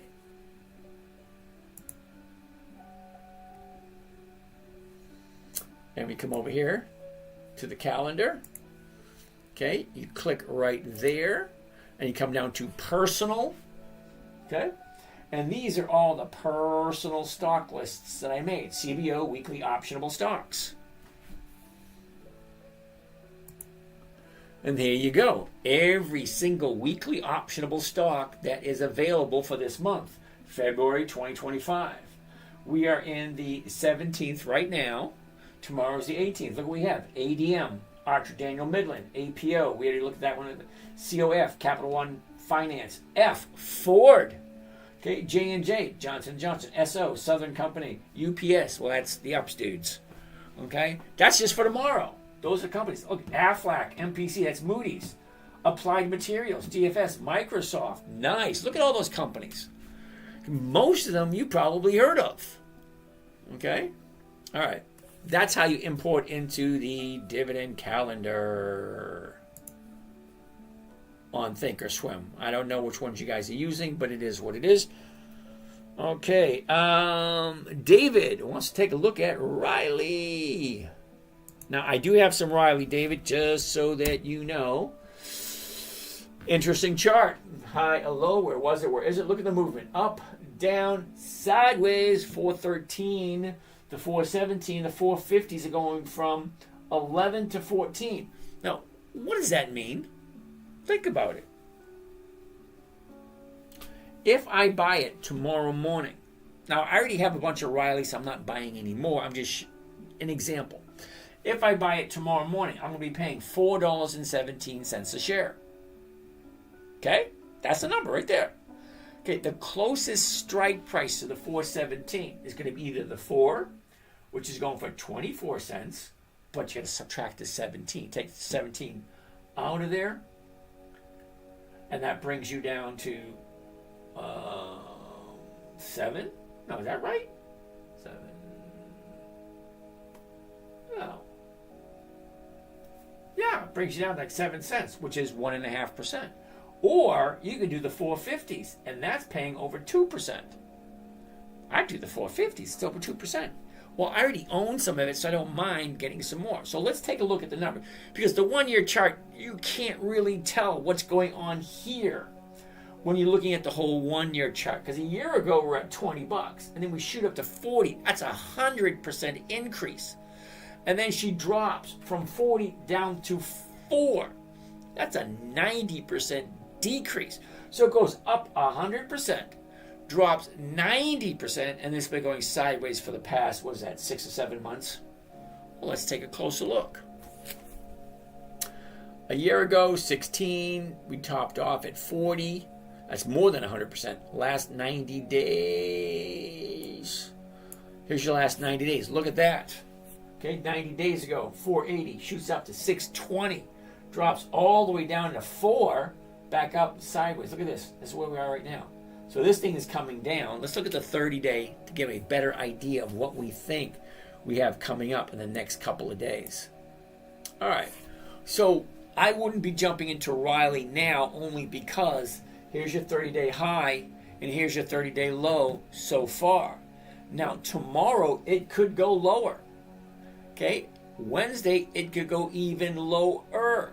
So, yeah, I'm going to put this on my watch list to keep an eye on it. Well, it's already on my watch list because I already own some of it.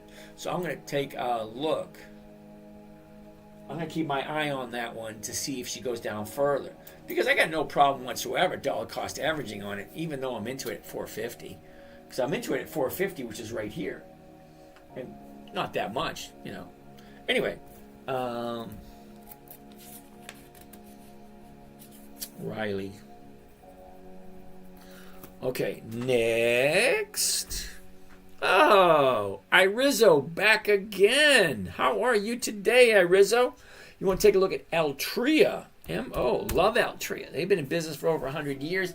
I got rid of my Altria last week. I broke even on it. Didn't make a huge amount. I didn't lose anything, which is, well, I kind of made money on it. Because, wait a second. Hold on.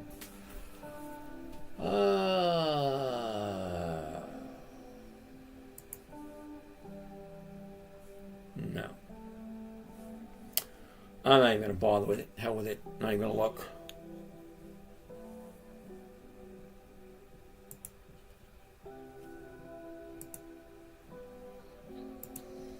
Yep, I don't have my Altria anymore. Alright, is what it is. Okay, so let's take a look. Here's the high, here's the low, here's where it was, here's where it is. Look at the movement. Up, down, up, down, up, down, up. 53.75 to 54s are going from 15 to 22. Sorry, that's not 1%, dude. No. Okay, but if you like Altria, more power to you. Look at where it is.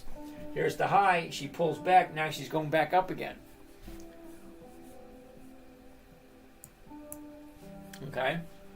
Goes up, pulls back. Now she's going back up again. Is that what you're looking for? Well, for me, it doesn't make any sense because the numbers just don't work. Now, 53.29, the closest one's going to be the 54. Not 1%. Sorry, there are too many other companies that do make sense. This one doesn't. Sorry. Mikey, Seasons 4. How are you today? All right, so what else we have over here? Can you show how you populate different? Okay, I already did that. Steve, I'm sitting next to my future ex-wife now. Cool beans. Tell her I said hi. Luke, good evening, James. What do you think about F? I think within a year it should be a decent profit. Okay, so Luke, you're relatively new here. Okay, so you're under the impression that I buy and hold. No, I don't.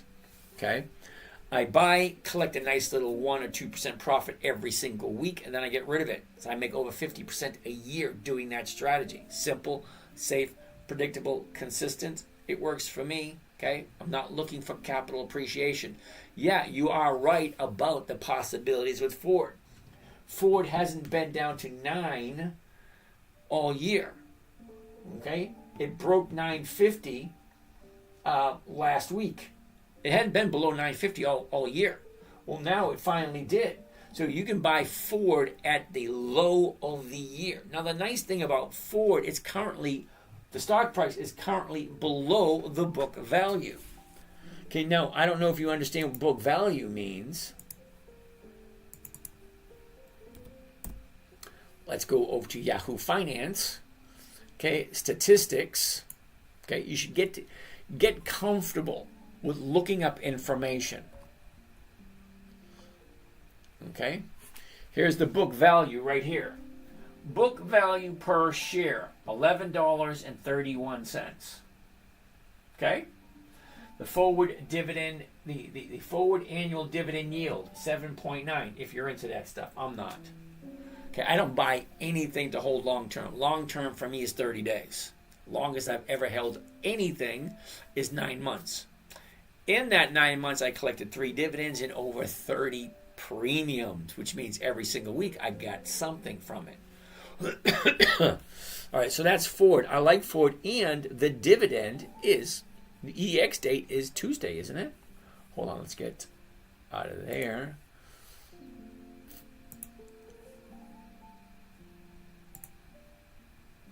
Right there, 15 cents a share.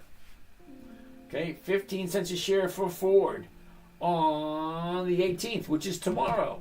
So if you have Ford, now there is a slight possibility if you buy it first thing in the morning, you might be able to qualify for the dividends because tomorrow is the EX date, which means you have to own the stock before the EX date, which is tomorrow. So I'm not quite sure. Honestly, I'm not quite sure if you bought it first thing in the morning. I'm talking first thing in the morning at the market open. If you bought it at the market open, do you qualify for that dividend? I honestly don't know. Okay? I'm not really after the dividends only because I'm looking for the premium, not the dividend. Okay, the dividend is nice. I consider it as a cherry on top. I don't really consider it something I'm looking for. Look at that. We're 20 minutes of 11, which means we got about an hour left to go. So what do we got? What do we got? Interesting videos. Ooh, back again. Hey, Rich Bruner, where's the missus? Good evening to you. Okay, Rizzo, we already looked at that one. Okay, Popeye, we already looked at Siri. What about USB? We already looked at USB. Wait a minute. We looked at UBS. USB is US Bank Corp, right? USB. Interesting. Let's take a gander. You ready? Here's the high. Here's the low. Here's where it was. Here's where it is. Look at this. Up, down, up, down, up, down, up, down. Okay, right here. 47, 75 to 48. The 48's going from 36 to 40. No. Sorry, not 1%. But you could buy it and do next week's. Well, if I'm doing next week's, I'm going to want at least 1.5 to 2%. Okay, so the 48 for next week, 66. 16, that's 1.4. Yeah, no. Sorry, there's too many other companies that are a little bit better. David, LHX. David, I have no idea what LHX is. LHX. And that's not a good sign if I don't know what it is. Because I've been doing this long enough. Usually I know all the dividend kings and all the dividend aristocrats. LHX is a no. 21 February, 21 March, 17 April, 16 May, 15 August. Those are monthlies, dude. I don't do monthlies. The monthlies, they just don't work. The numbers just don't work. Interesting videos. Which stocks to go up? Yep. Scott, Hamilton Lane. HLNE. HLNE. I never heard of this. Yeah, no. I don't do monthlies, dude. The numbers just don't work. Sorry, Rizzo. Okay, I like certain specifics. I like consistency of profitability. I'm not putting you down. I'm just saying if you're serious about your money, this is just my opinion. If you're serious about your money, don't you think it's a wise idea to see are they consistently profitable? They're profitable or they're not. It's that simple. Now, if the dividend is a portion of the profits, that means if they make $2 trillion this year and a portion of that goes to the investors, that's us. We buy, we sell, we become the investors. When you buy a stock, you are part owner in that company, which means you are entitled to a portion of those profits. Now, you have two types of companies. Half the companies in the stock market, we looked yesterday, 9,918 and 16, some weird number like 9,900 different companies. Half of them will pay a dividend. The other half do not pay a dividend. Those ones I honestly don't care about. Okay, 9,918 different companies. Out of all of those, only about 300 fit the criteria I'm looking for. And I only have two criteria. That's it, just two. Increasing profitability and weekly options. That's it. Got to visit the chat for 20 years consistency. Yeah, alrighty. Hey, 86 is in the house. CNH. What the heck is CNH, Ryan? It's a no is what it is. Sorry, dude. Amway. Hell no. Rizzo, you actually got to give me the ticker symbol. I have, how much do I need to start? Emmanuel, how are you today? Look at that, $3.50. It's funny. Jeff, first time here. Can you go into why you don't like monthly dividend stocks? Okay, Jeff, no time have you ever heard me say that I do not like monthly dividend stocks. You got a little bit of a misconception there. I said I don't like monthly options. Okay? 21 February, 21 March, 20 June, 19 September, 16 January, 20 March. Those are monthlies. I don't like monthly options. I love monthly dividend stocks. I don't like monthly options. The numbers just don't work. Okay, Jeff, just starting out. You're new here, first time. Awesome, great, wonderful. Thanks for interacting. Most new people, don't take this personally, are going to lose most of their money by a simple mismanagement of words. Means buying instead of selling, selling instead of buying, weekly options as opposed to monthly options, hitting the wrong button. Now, believe it or not, hitting the wrong button may sound novice and juvenile. I've been trading over 20 years. Last year, I hit the wrong button 3 times. I lost $3,500 because I hit the wrong button 3 times last year. Okay, I admit it, and you can go and look at all my trades last year. Every single time you see me stand in front of a camera, there's a recording of it on YouTube.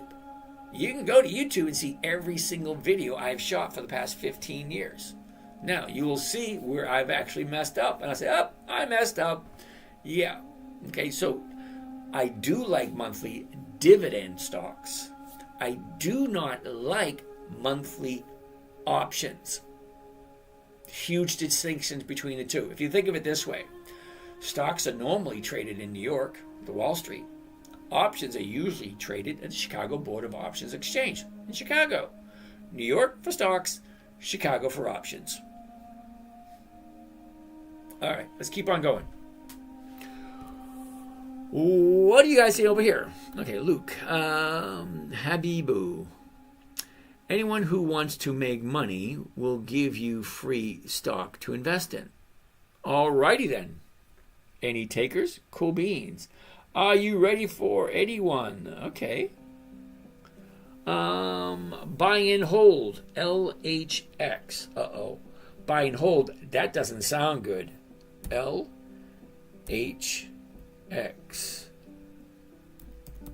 Try it again. LHX.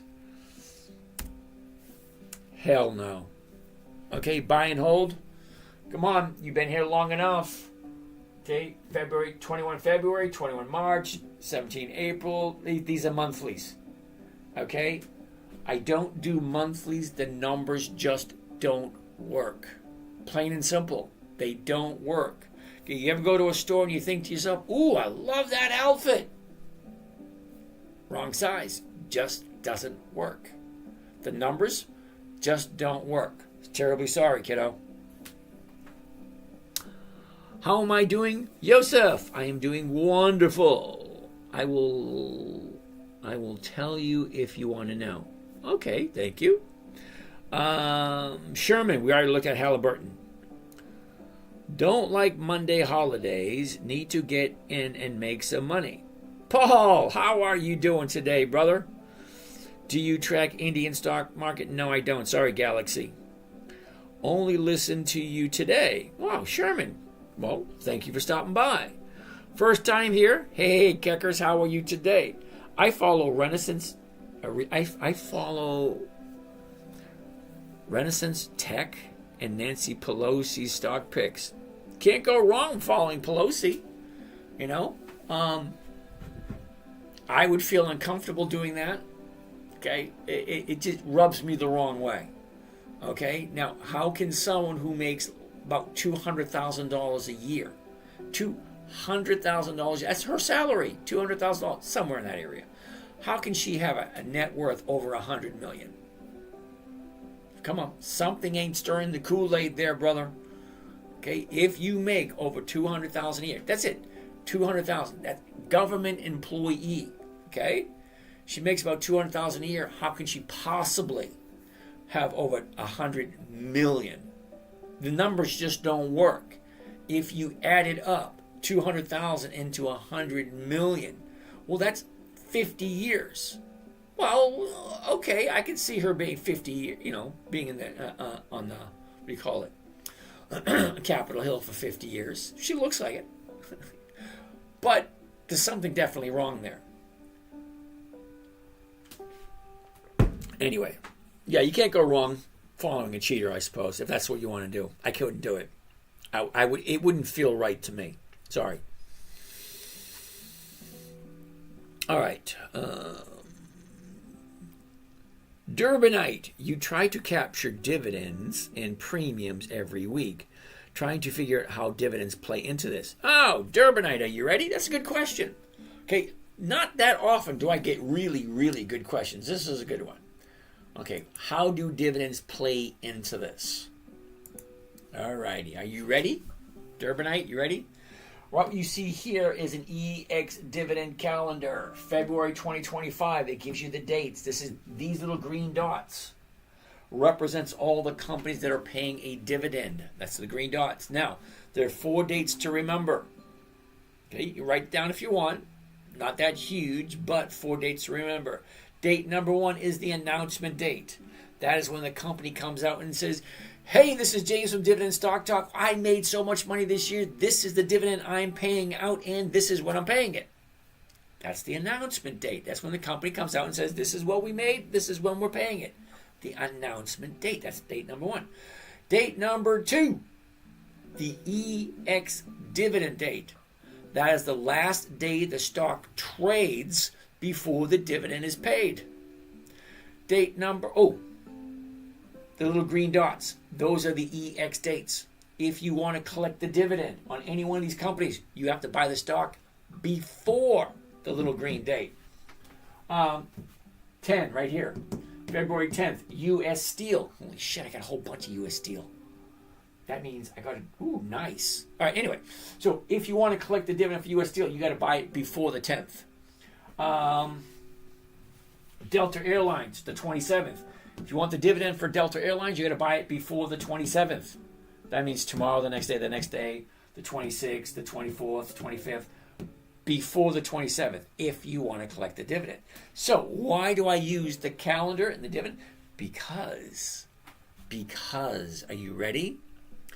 The stocks have a tendency to increase in value just before the EX date or the dividend date.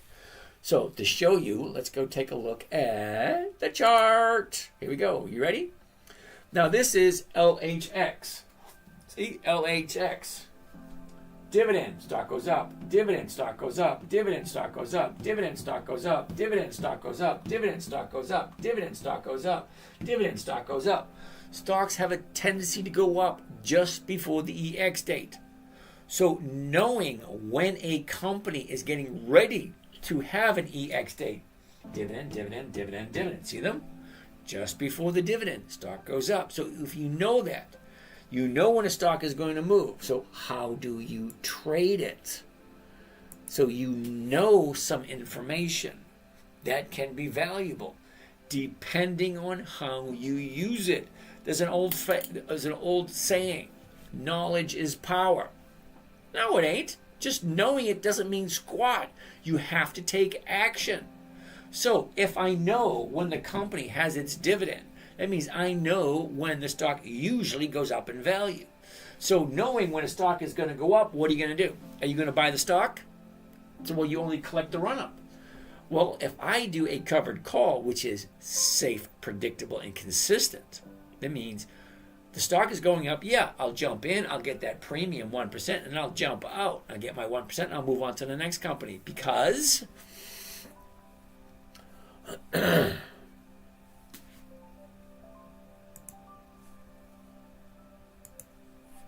every single day, there's another company paying. Look, Apple, BXBX, Baxter, IBM, LVS. Southwest Airlines, U.S. Steel. I don't know that one. Visa, Target, ExxonMobil, TJ Maxx, Consolidated Freight, Capital and Finance. COP is ConocoPhillips. COF is is Capital and Finance. Okay. CVX, Chevron, Hershey's, Emerson Electric, Eli Lilly, 3M, Kroger, Sherwin-Williams, Shell. You've heard of all of those companies. Just before the EX date, the stock has a tendency to go up. You buy the stock just before the EX date, the stock goes up. You do a covered call, you're in, you're out, you get your 1%, boom, move on to the next one. Okay? Never buy a stock that's not consistently profitable. Never buy something you don't understand. Never sell at a loss. Make sure the company's consistently profitable. Weekly options only. And then make sure the numbers work. Okay? Let's move on. Next. Okay. Stephen. We've already looked at Verizon. Okay? Awesome to do this for your children and grandchildren. Laurie, thank you very much. Andrew, think that's funny. I have no idea what we're laughing at, but okay. Don't.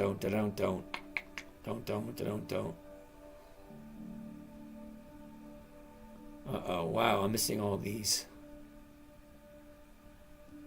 Wow, I'm missing all these questions. Holy cow. All right, here we go, right here. All right. Flag fishing. Do you hate Walmart because it only goes up? WMT. Whoops.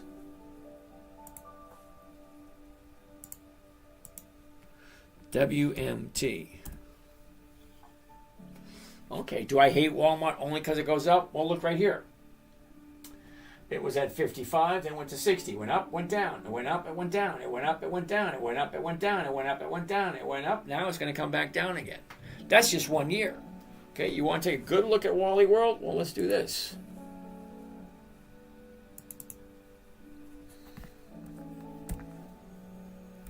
WMT. Wally World. Here we go, Wally World.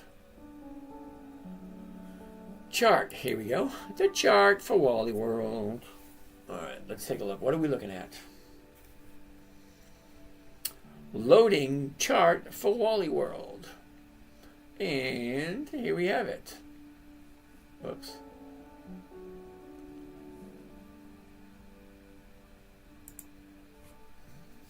All right, give it a minute to load. All right, let's take a good gander at this. Can you see it okay? Well, look at Wally World, 1985. Okay, she went up, she went down, she went up, she went down, she went up, she went down, she went up, she went down, up, down, up, down, up, down, up, down, up, down. Okay, I don't know what you're talking about. It goes up, it goes down, it goes up, it goes down. They all do the same thing. Okay? Now she's way up here at 104. All right, fine. It's not for me. I'm not looking at a company. I'm not looking to buy at the high and wait for it to go higher. Has it ever, look at this, in the last 10 or 15 years. All right, 25, 5, 10, 15, 20, 25, 30, 35, 40. In the last 40 years, has it ever been at 120?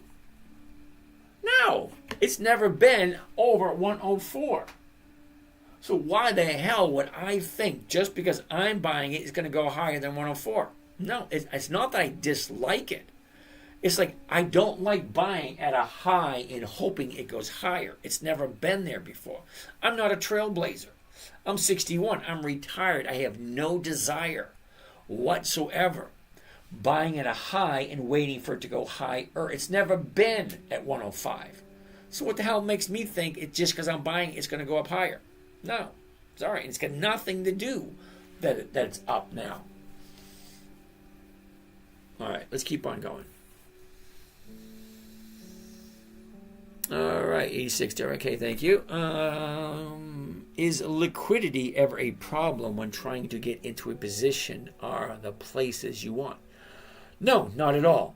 Because flag fishing, if you think of it this way, all right, every single company I like has 20 years or more. It's 2 decades, 20 years or more of increased dividends, which means they are over 25 years old. So that being said, if they're over 25 years old, more than likely they have a decent volume behind them. With decent volume, you're going to get, what do you call that? A lot of activity. So it's not like I'm the only person on the dance floor. Good evening from the Gulf of America. Okay, I'm in St. Petersburg, which is kind of like right next to the Gulf of America. Roll Tide, brother, you're welcome. 404, how often do your positions get called away? About once a month.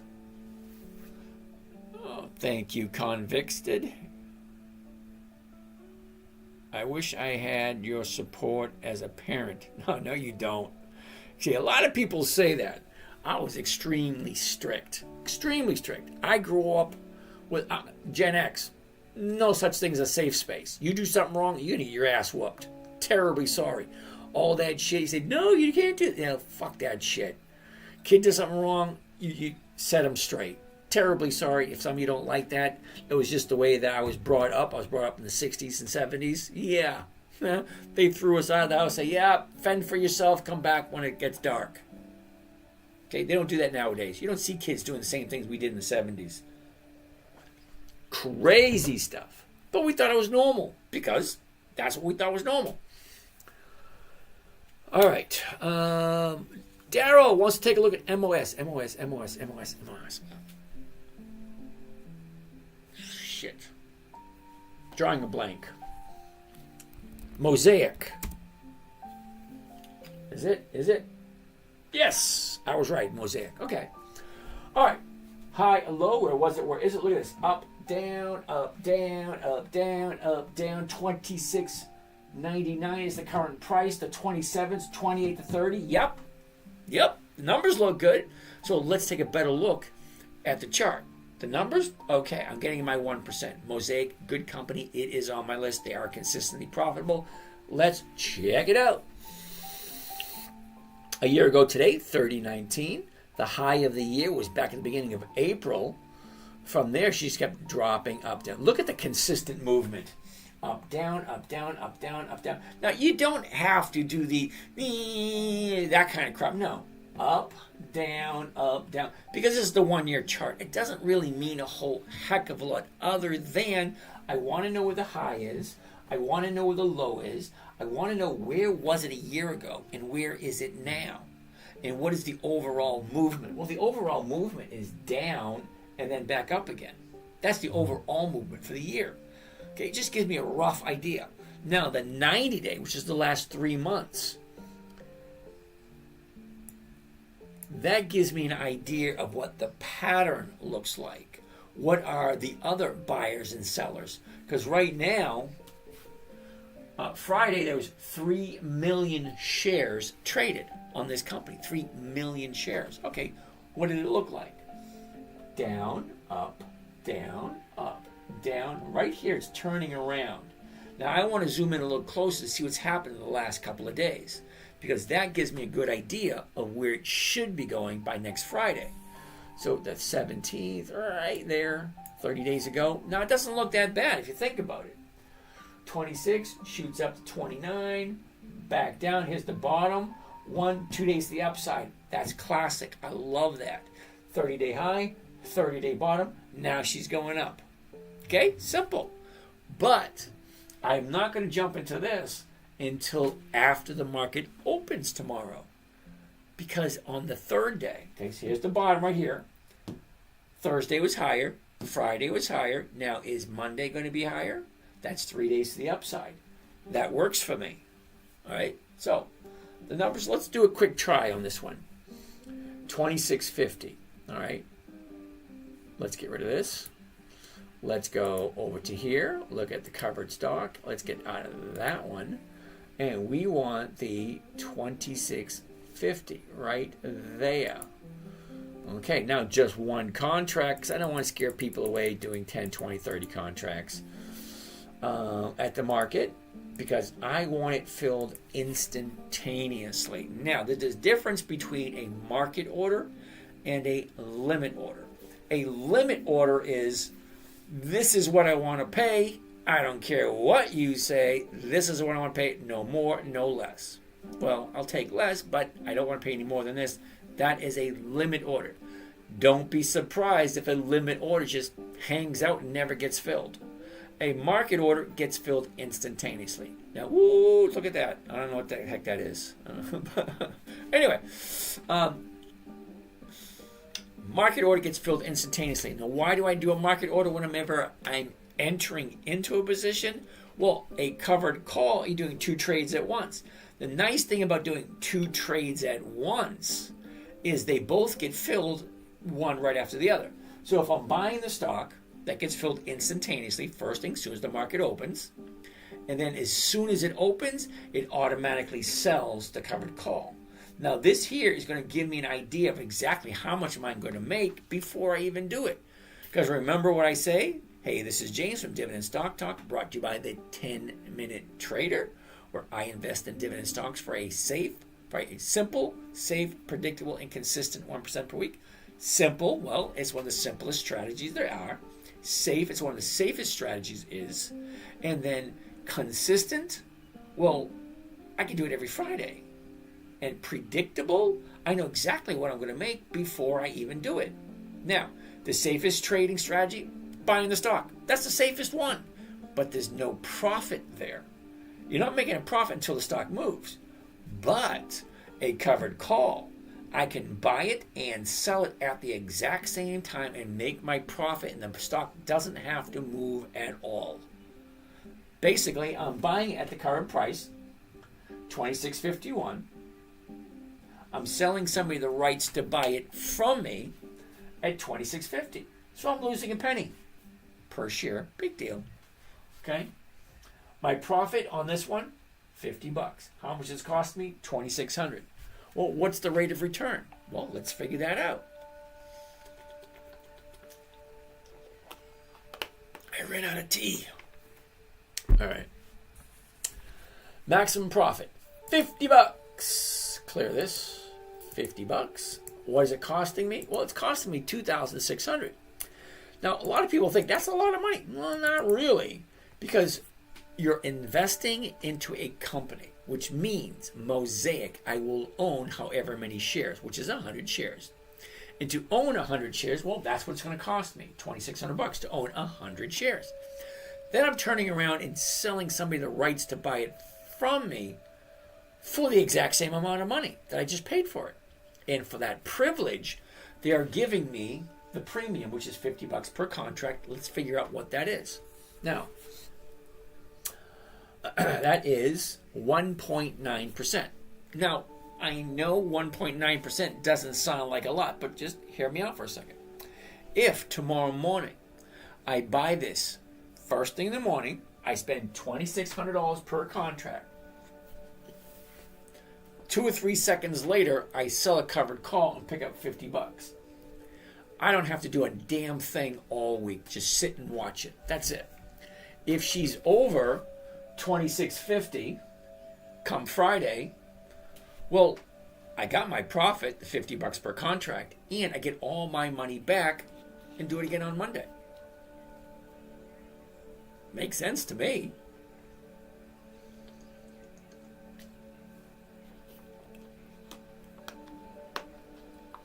All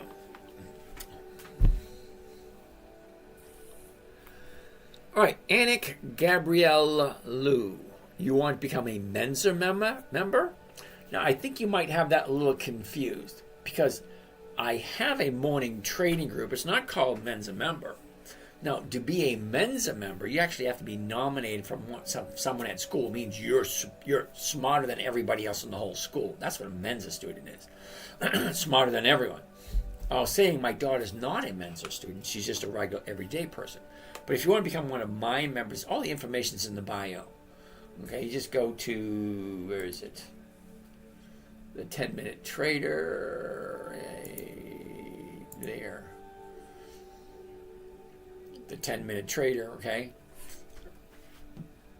Yeah, if you want to be member, all the information's there. You know what I do and all that kind of nice, neat, fun stuff. But I'm not trying to sell anyone anything, so let me get out of there. But if you want to buy something, it's on the website. You'll find it that way. So 1.9% on Mosaic. So does it make sense? Do you like Mosaic? Well, right now, 1.9 is what it's going for. Let me get rid of some of this stuff out of the way. Let's get rid of that. Let's get rid of that. Let's get rid of that. Let's get rid of that. Let's go back to this, and let's go back to this. Okay. So this is what Mosaic looks like for the last 30 days. Up, down, now she's going back up again. So does it make sense? That's the big question, the big takeaway. Does it make sense? It either does or it doesn't. You buy a good company, never buy something you don't understand. That's a big one. Never buy something you don't understand. All right. Kareem TV, are you ever going to use the money you earned? Yeah, I live off the money I earn. Okay, when you get to my age, when you're retired, you have two choices. Two. Take all your money and invest it yourself, learn how to do it simply, safely, predictably, all that kind of stuff. Or you give it to someone else and they will do it for you. Okay? But trust me on this one. I've never met a single fund manager who's ever paid consistently over 20, 30, 40% every single year, and never met one that actually has more interest in your money than you do. Okay? Learn to do it yourself. Stop giving up accountability. Buy and hold. Sorry about CHRW. How about LHX? Didn't we just look at LHX a little while ago? LHX. Seriously? LHX? Come on. When I say never buy something you don't understand, so when I say never buy something you don't understand, and you're showing me a stock that has monthly options, and I say over and over again, monthly options just don't work, and you said it to me anyway, I don't know. It's a hell no, brother. Ramiz, how about Denison Mines Corporation, TSX?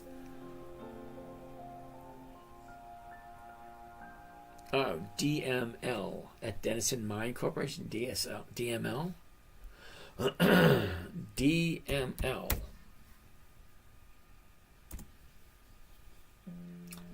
Nope. No to DML. TSX. No options. No again. How can we gain control of the moon? Can't help you out with that one. Sherman.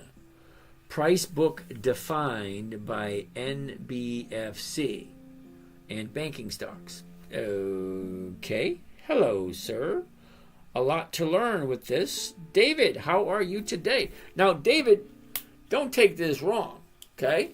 But David, this trading strategy was created for a 9-year-old.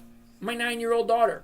Okay, she wasn't a Mensa student. Okay, she wasn't the top of her class in math. Okay, she was just a regular, average, ordinary, everyday young lady, or preteen, 9 years old. It's not that difficult.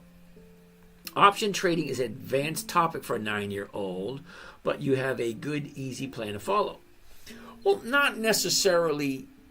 All right, it's not really. Okay, so let's go back to Macy's. Love it.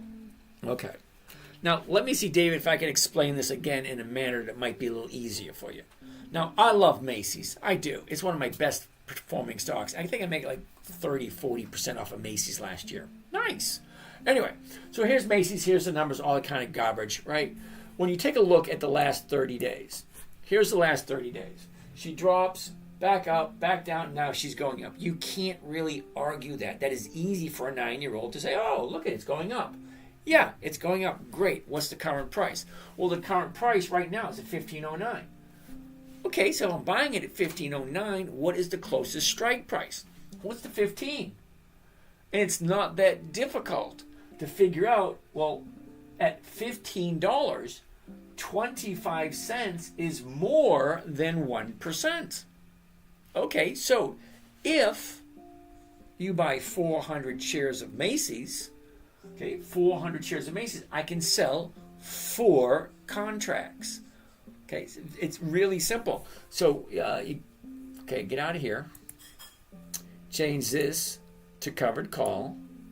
15 is right there. Okay, how many shares do I want to buy? 400? Well, let's do 4. Whoops, 4 right there. At the market, not a problem. Okay, now, here's the big one. Buy 4 covered calls, M, that's Macy's 100s, that's the weeklies, 21 February 25. That means the option expires this Friday, the 21st of February. It's not that difficult. Now, the $15 call strike, because I'm buying the stock at $15.04, I'm selling it at 15 at the market to open. It's not that difficult. The website actually does it all for you. You just got to figure out how much money it's going to cost. So how much is 400 shares going to cost? $5,900. Okay, how much am I making off of it? $98. Not that difficult. What's my profit? $98. Clear that. $98. How much is it costing? $5,904. That equals 1.65%. Okay, remember that, 1.65. Okay, so let's say I don't have enough money to buy 400. Let's say I only do 100. Okay, same thing. Well, now my profit's $24. Let's get out the calculator. Clear. $24 is my maximum profit. What did it cost me this time? $1,476. What's my profit? Oh, look at that, 1.62. The exact same rate of return. So whether she bought 1 contract, okay, 100 shares, or whether she bought 4 contracts, 400 shares, whether she bought 40 contracts, 4,000 shares, it's still the exact same 1.62%. Whether you get 1 contract or whether you get 101 contracts, the same thing. That part, easy for her because it's simple. What's my profit? Right there. What does it cost me? This right there. Well, do the math. Once you show a person how to do it, profit 24 divided by how much it cost, $14.76, it comes to 1.62. It's either yes or a no. If it wasn't 1.6, let's say it's 0.5. Well, that's a no. But before you even get to that part,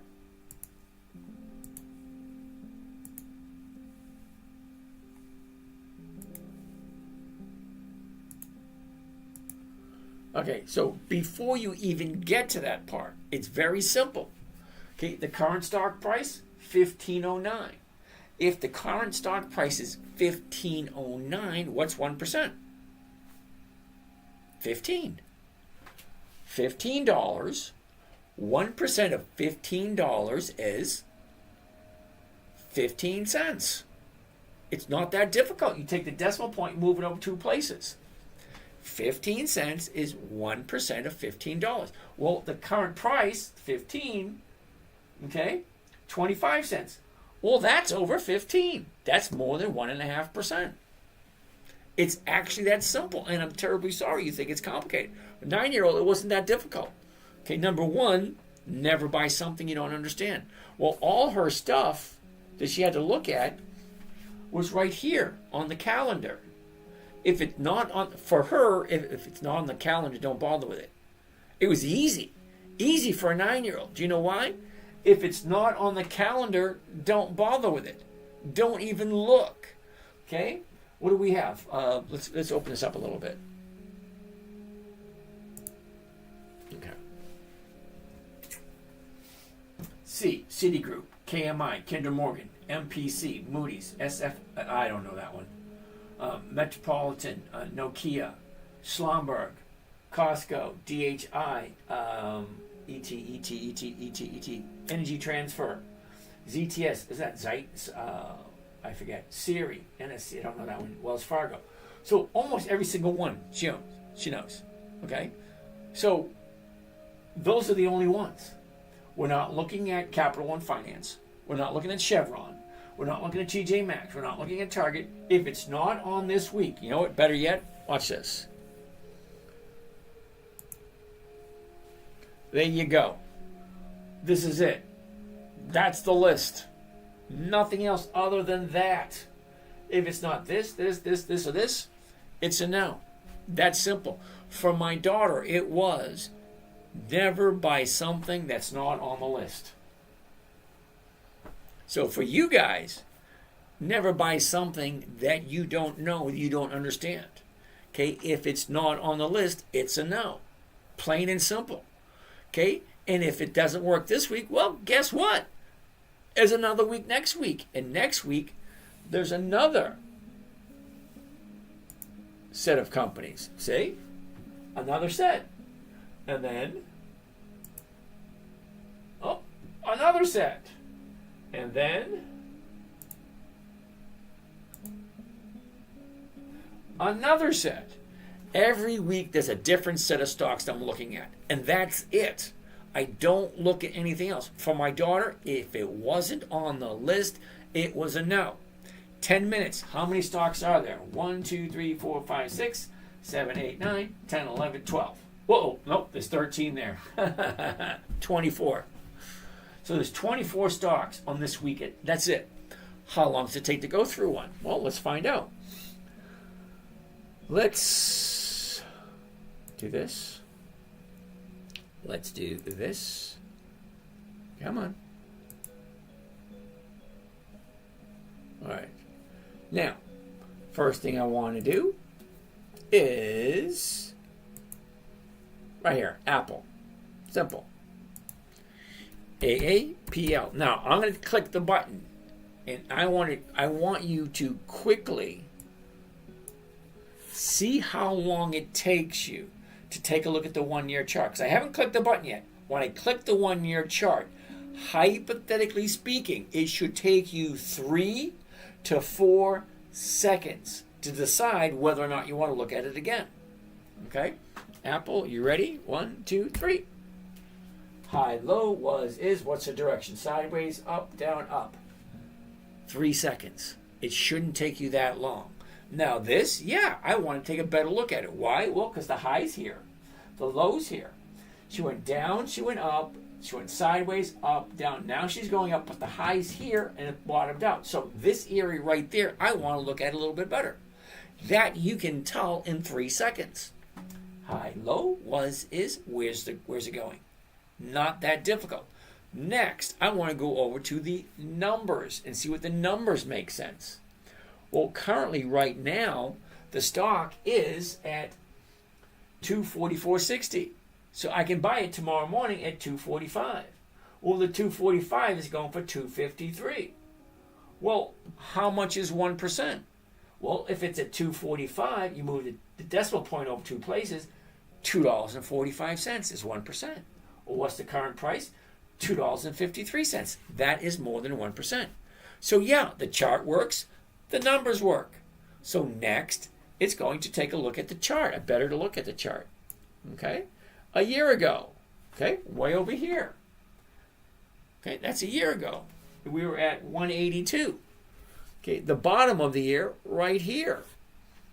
April 18th. Okay? 164. That's the bottom of the year. Argue all you want. That's the bottom of the year. What's the high of the year? Right there. Argue all you want. That's it. There's only one high and there's only one low. Every single chart you see, there'll be one high and one low. Okay? 1 year. Great. Now I'm do the 90-day. What's the 90-day? Right about there. About, give or take. Okay? High, low. Where was it? Where is it? Where's it going? Up, down, up, down, up.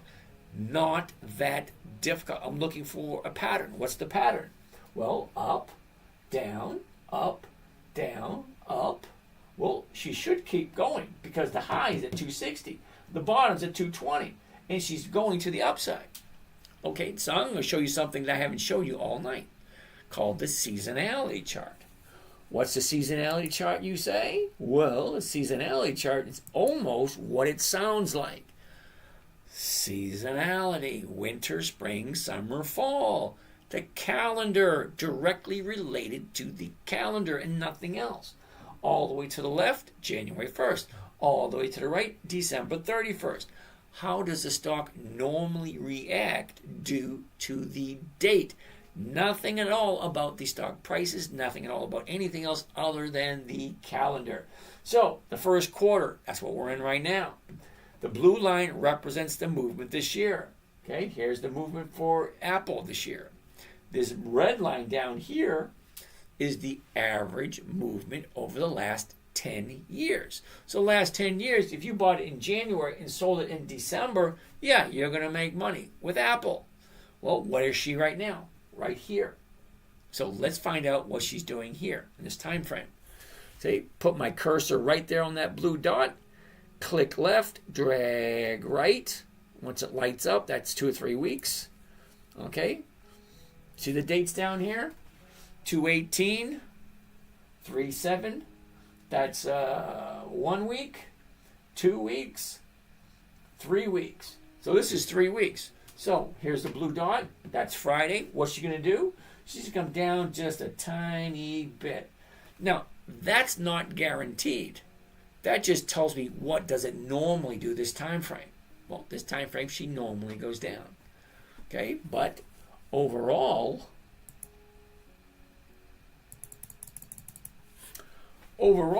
from January to December, she usually goes up. That's Apple. Does it all make sense? Let's go back to here.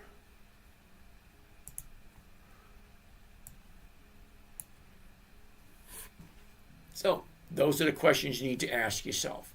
Does it make sense? Is this a company I like? Is this a company I want to buy? And this is a company I will hold on for the rest of my life until it hits my target. All right? Now, no more stocks. We're going to answer questions. Remember, I said earlier, I'm going to answer every single question. I got a bunch over here on YouTube, a bunch over here on TikTok, a few over on Instagram, and nothing on Facebook. I don't even know why I do Facebook. Nobody ever shows up.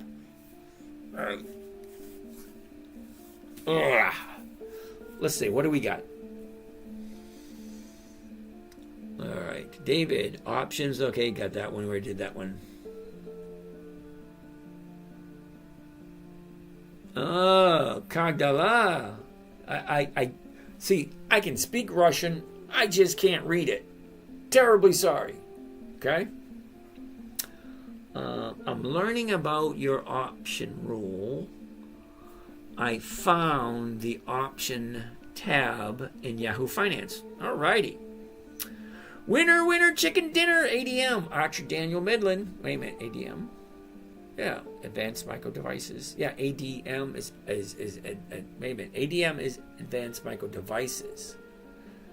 AMD is Archer Daniel Midland. ADM Archer Daniel Midland. AMD Advanced Micro Devices. The two different ones.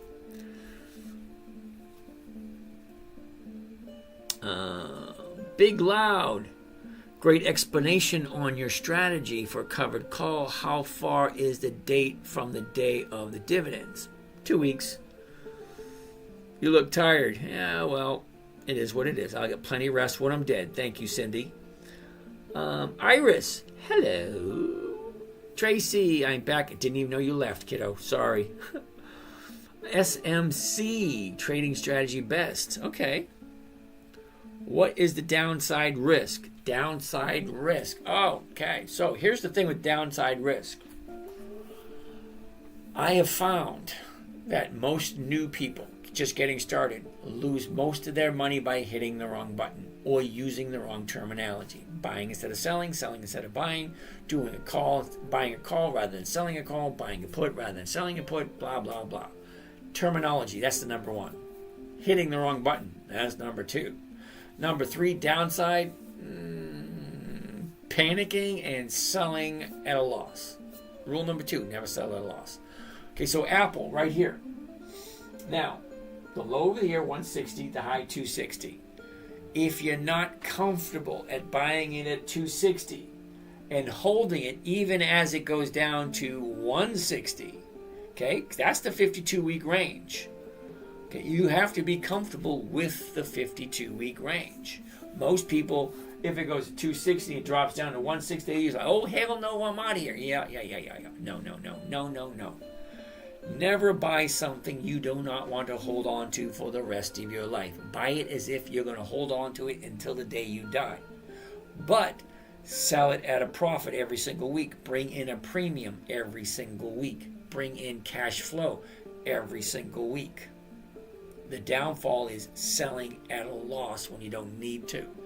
Never buy something you don't understand. If you don't understand the risks involved, and the risk is, if you buy it at 244, it can drop all the way down to 160 because that's the bottom of the year. That is the annual trading range. The high, the low, somewhere in between. That's where it normally goes, normally moves. Okay, let's keep on rolling. All right, back to the questions. So that's a downside risk. Marcus, hey, I joined the Patreon membership. I wanted to know. Okay, Marcus, your whole thing just want to know how to get the line. How to get the, hold on, what is it? How to get the line to your morning session. Oh, so Marcus, tonight, as soon as I'm done here, I'm going to be sending you a link to the morning Zoom call. Also, you'll be getting a list of all the stocks we're going to be looking at this week. Okay, every Sunday or every Monday, you'll get their list. Okay, so you'll be getting that in about half hour or so. All right, did you miss out on Trump coin? Didn't buy it. I don't do coins. Riley will most likely go down. All right, thank you for that, Science Biz. Blur, can you explain why you like premium more than dividend? Blur, that is a simple answer. Okay? Dividend usually comes either once a month or once every 90 days. A weekly option premium every single Monday. Every single Monday. And usually the premium is higher than the dividend. Let's take a quick gander at Apple. You ready? All right. The stock currently, Apple, $2.45. The $2.45 is going for $2.53. I can get that every single week. Okay? What is the dividend for Apple?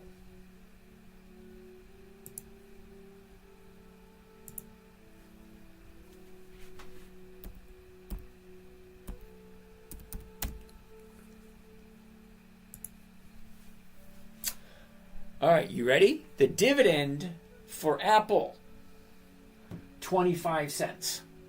Now, ask yourself a question.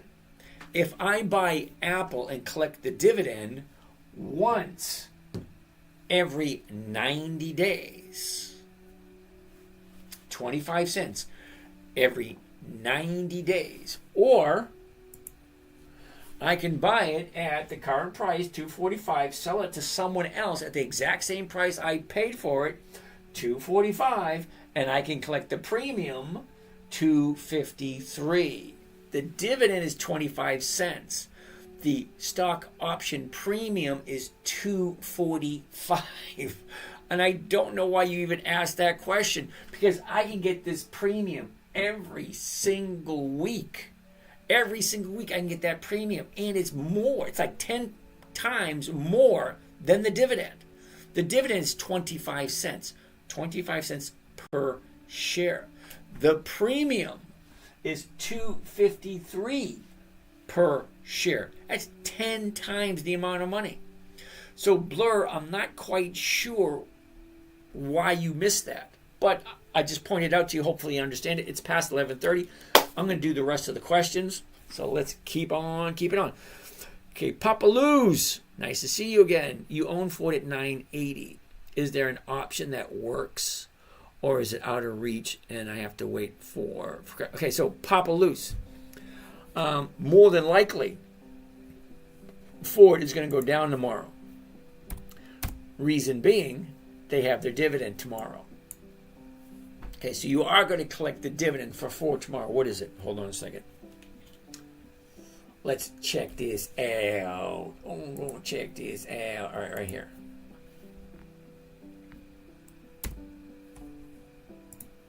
Okay, here's the dividend for 4 right here tomorrow. Okay, you're going to collect 15 cents per share. So more than likely, the stock is going to drop a little bit. But you could sell Fords. Would you say you have it at 280, a 980? Right now it's not available. So we can't really see it. What's next week's? I can't see that one either. All right. Unfortunately, I can't show you what it is because it says it's not available. Okay, so it's not showing us what the numbers are at the moment. So unfortunately, you own Ford, hold on to it. Sell the 980s because right now they have a 985. You can sell this week's 985, or you can sell next week's 985, or you can go 3 weeks out and sell that at 985. Okay, you have different choices. You can do any one of those. Okay, you bought it at 980. You're picking up 15-cent dividend tomorrow. And then you can turn around and you can sell this week's 985, next week's 985, 3 weeks out 985, and still get another 5 cents per share over and above what you paid for it. Okay, you don't have to sell it. You can just keep rolling it every single week. Now, I don't know what the numbers look like because they're not available at the moment. But tomorrow morning, as soon as the market opens, check out what the stock price is. What the closest EX date. Well, you're in it at 980, so you want to be looking at the 985. That's the one you're going to be looking at tomorrow. Not telling you what to do. I'm just saying, I own some Ford. Okay? I'm going to be looking at the 950s, but they don't have a 950. They have a 935. The closer one for me is going to be the 985. So I'm in the same boat that you are. Oh, Jeff. Oh, okay, my mistake. Not a problem, Jeff. Don't worry too much about it.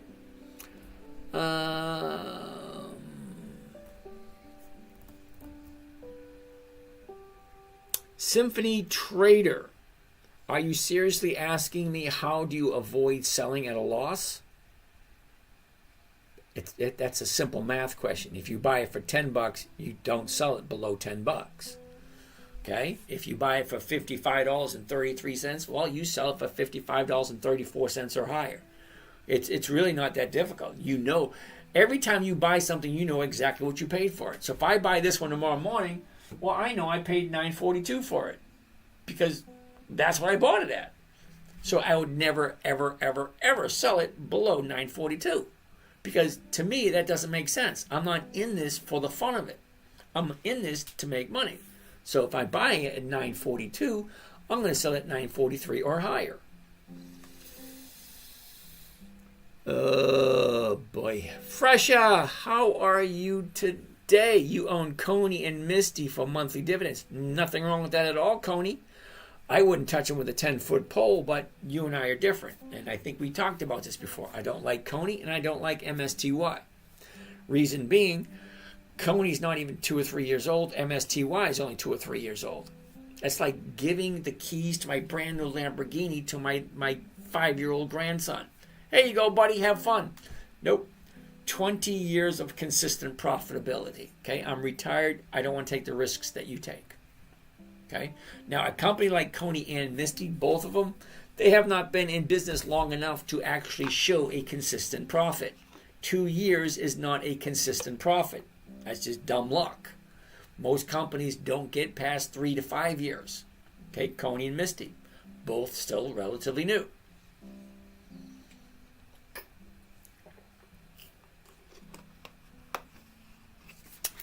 Jeff, excellent question.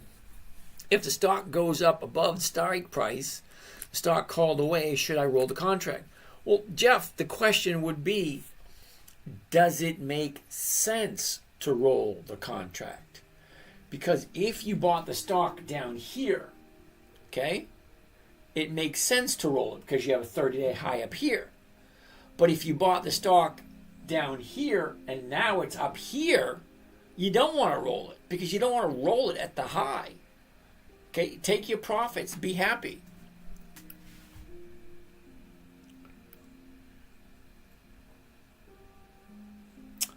Pablo 86. What if I want to keep the stock? Jeff, there's nothing wrong at all. Roll it forward. Okay, roll it forward, keep the stock. There's always an opportunity to do something. Second time here, Steve. Really enjoying this. I'm 62 and would love to do this. Okay. I'm going to call you Steve. Okay, 593-870-7540563. What were your parents smoking when they named you, dude? Anyway, glad that you're here. Thanks for interacting. Texas brown-eyed girl. Oh, I have no idea what that means, kiddo. Oh. Okay, green. I have no idea what that means. What is the best app or site to get real-time financial news? Okay, Vols, I really don't know. Okay, I don't sit in front of my computer, so I really couldn't tell you. I use what's called end-of-day data. That means I want to know what the stock opened up at. That's it. So I'm on it every single morning to see what does it open up at. Is it going up? Is it going down? After that, I don't look at it until the night because I'm not really concerned of that. I'm not a day trader, so I really don't really care what's happening during the day. I care about where's it opening in the morning and what happened at the end of the day. That's it. But James, knowing the dividend date, why wouldn't you play the increase in the stock price instead? L Rock, spoken like a true beginner. Okay? So let's say, hypothetically speaking, the stock goes up $1. Wonderful, great, you just made $1. Now, let's say, hypothetically speaking, you did an option trade. An option trade with the exact same movement, $1 to the upside. You take a look at the, hold on a second. This is going to need a little bit of visual to it.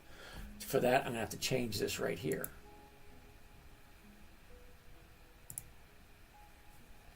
And let's go to a company that we like, Macy's.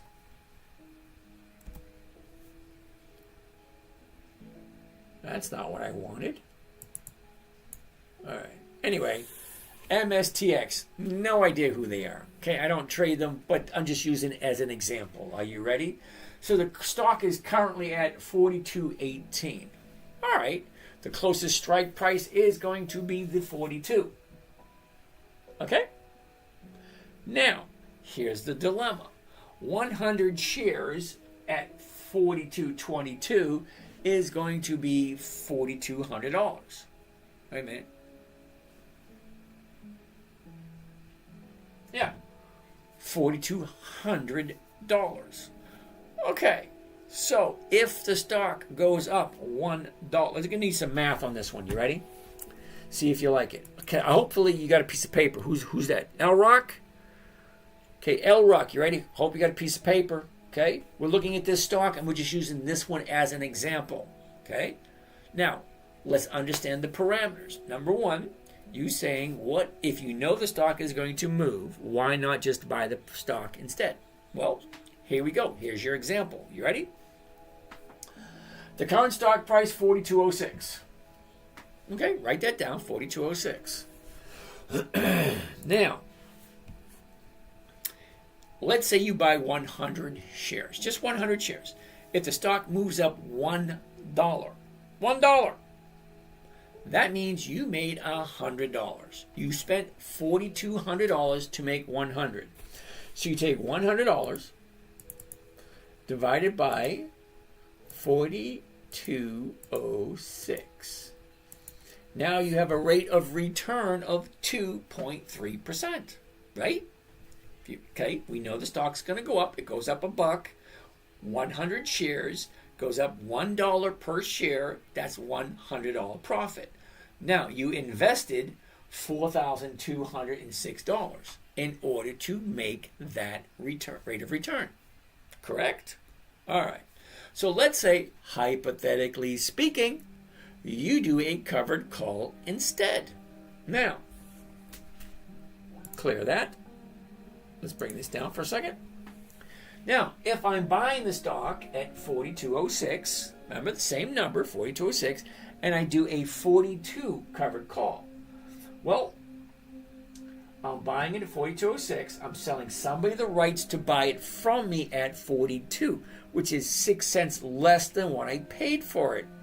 Doesn't sound right, but hold on. Don't panic yet. Now, if I buy it at 42.06, I'm still investing $4,206, right? But I'm selling somebody the rights to buy it from me at 42. So, I'm profiting $2.60 per share. But, hold on, I'm losing 6 cents. It was just at 42.06.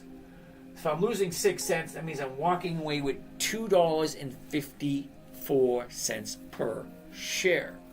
All right. If the stock goes up $1, that means whoever bought that option from me is going to exercise it, and they're going to take the stocks away from me.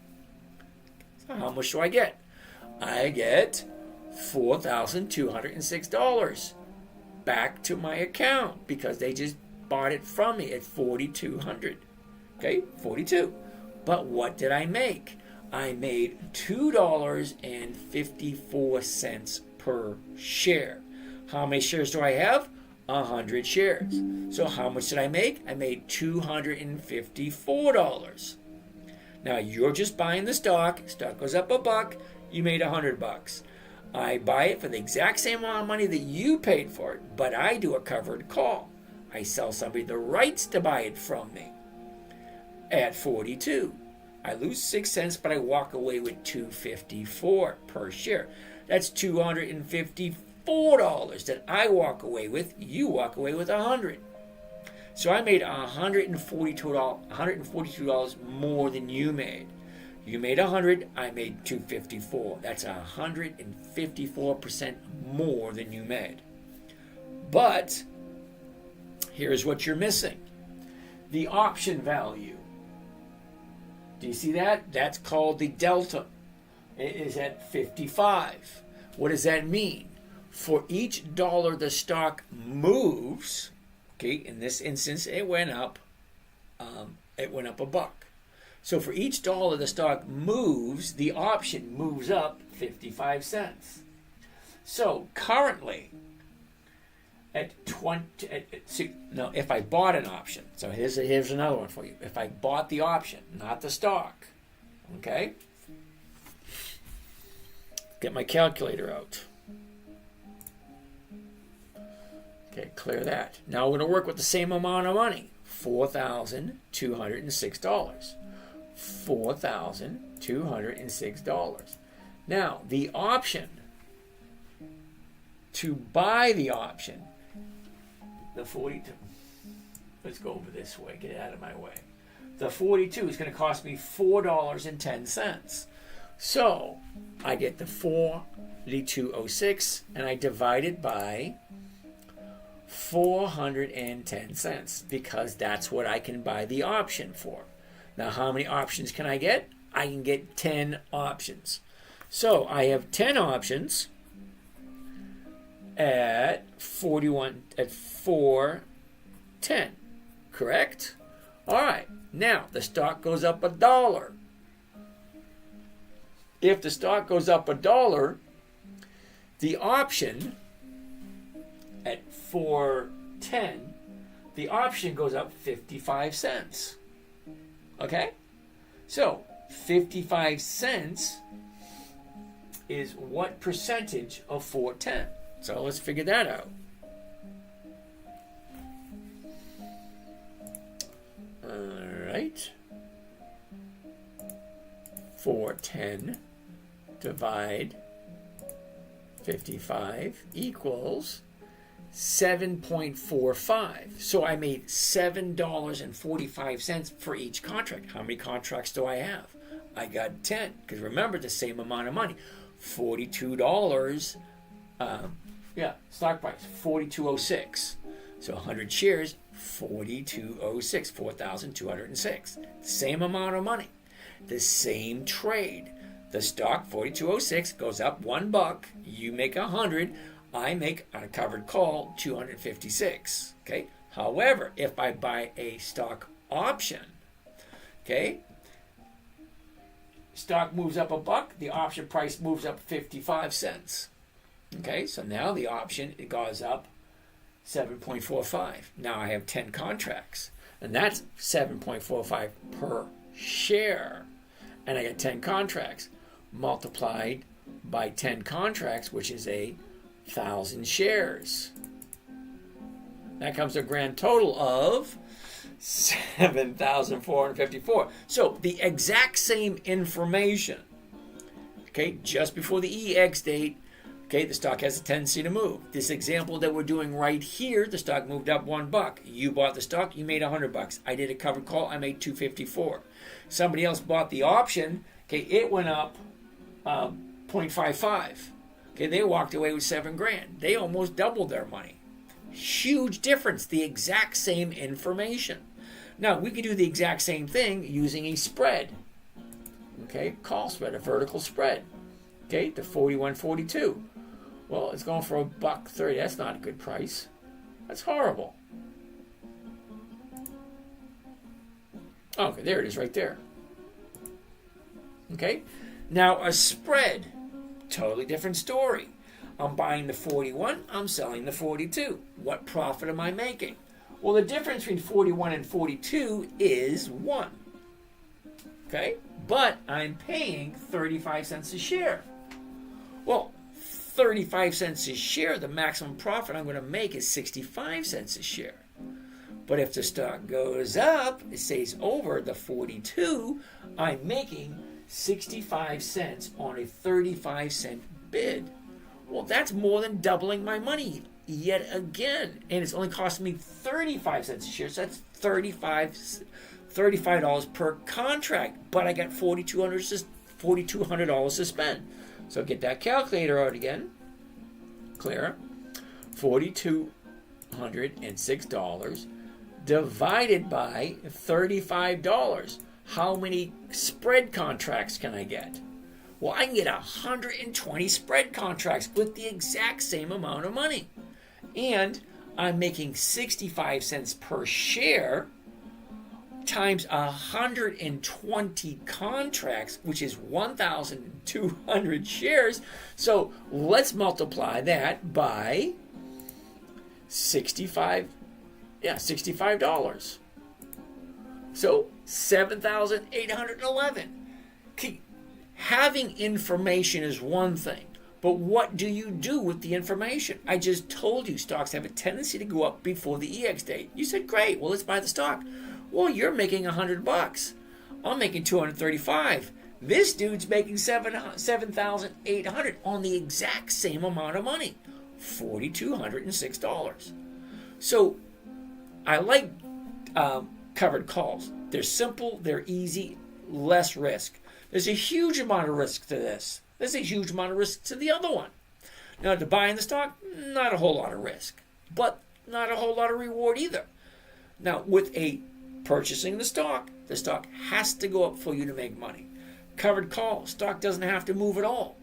If I buy it at the 42.06, I sell somebody the rights to buy it from me at 42. Stock doesn't have to move at all. Not a bit, and I still make $245. See, that's why I do covered calls. They're simple, they're easy, they're safe. Now, this one right here, $7,800 on a $4,200 investment. Okay, that's a nice little profit. But there's risk there. A lot of risk there. Because the stock drops, both of these options are going to expire worthless. Then you're shit out of luck. Okay, so buying the stock, great. Simplest, safest strategy there is. But it's not very profitable. And it's not very consistent. Covered call is consistent. I can do it every single week. It's safe because I own the shares. I'm selling somebody the shares for the exact same amount of money I just paid for it. It's all a numbers game. all a numbers game depending on how you want to play. That's why I like covered calls. Simple, safe, predictable, consistent, 1% per week. All right, that's it. I'm done. No more explanations like that. That was a good one. Grateful, K-View, you have to ask me tomorrow. To E-Rock, I hope that answered your question. Brown-Eyed Girl, Hormel, great company, I have to do tomorrow. Intel, we already did that today. SCHD, double hell no. Is that Mike? M-I-G-U-E? All right. It's a monthly, I won't do it. Nope, absolutely right. It's called Walmart, not Wally World, man. You can call it whatever you want. I call it Wally World. WMT reported this week. Okay. ABSI. Carson, you have to talk to me tomorrow. KView tomorrow. Grateful, I know it's up. I just want to know if it was the right decision or it just happened. Don't know. Caniac, Intel, we already looked at that one today. We can look at it again tomorrow. Coke is still good. Yes, it is. I got one for you, 17% off the high, KKR. Well, Boss Man, take a look at it tomorrow. I'll be back here tomorrow, 9 o'clock. Knowledge is power. Chatterbox, yes, it is. mRNA, ooh, Moderna, ooh. Take a look at it tomorrow. Money Green Money, all right, tomorrow. Alibaba. 416TO, newest coin? Hell no, I don't do coins. Quantum, what's the name of the platform we are looking at? That is Think or Swim. Quantum, it's okay. You have others who are imposters. I have about 30 imposters.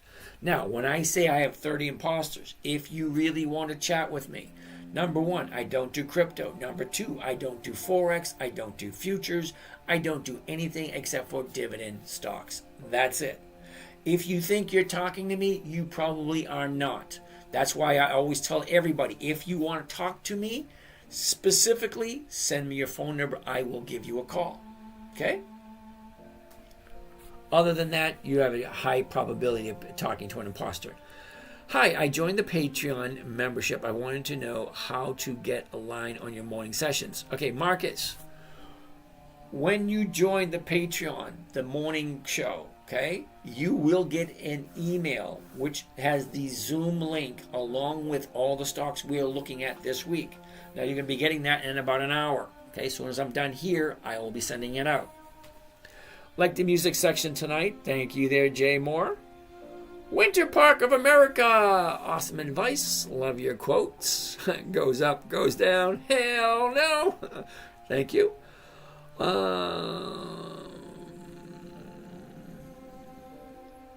Thanks. ENB still rocking. Okay, I don't like it. 6.8 dividend. Doesn't thrill me. Ruben, do you have to already own the stocks to do these? No. Well, to do a covered call, you have to own the stocks. But do you have to already own them? No. You can buy them and do the covered calls at the same time. Mr. Bag of Donuts, you're guessing about Ford. They laid off a bunch of people. They are sitting on cash. Okay. Keep on going. Thanks for the info. Uh-oh. Chevron laid off 20%. They just reported record profits. Okay.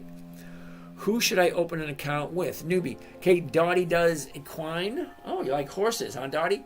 Now, Dottie, I can't tell you what to do because I know absolutely nothing about you.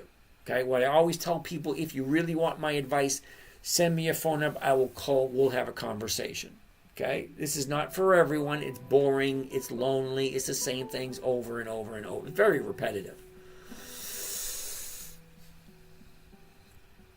Thank you for the covered call 101. Thank you. You're welcome. You're welcome. You're welcome. I'll be watching more. Sam, I'm here. Okay, let's keep on going.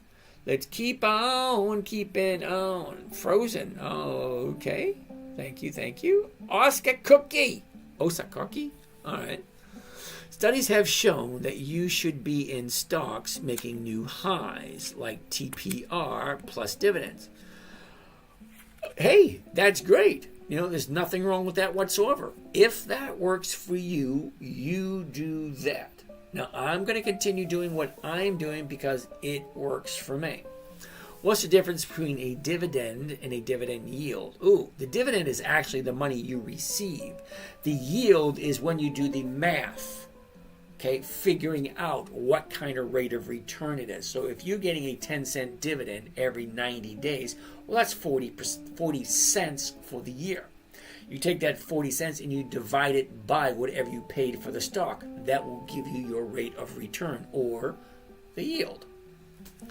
Interested in your group? That's Silva Guy. My group, you just go to you go to The 10-Minute Trader right there. See, The 10-Minute Trader. You click on that link right there. That will take you to the Patreon every night. Okay, Sunday night, Monday night, Tuesday night, Wednesday night, Thursday. You will get a link from me inviting you to a live Zoom call where you will see me trade 3 different accounts. After I'm done trading my 3 different accounts, we look at all the new stocks that are up and available for the week. After that, you can ask any questions you want, and I stay online until all the questions are done. Okay? Alrighty. Gordon here.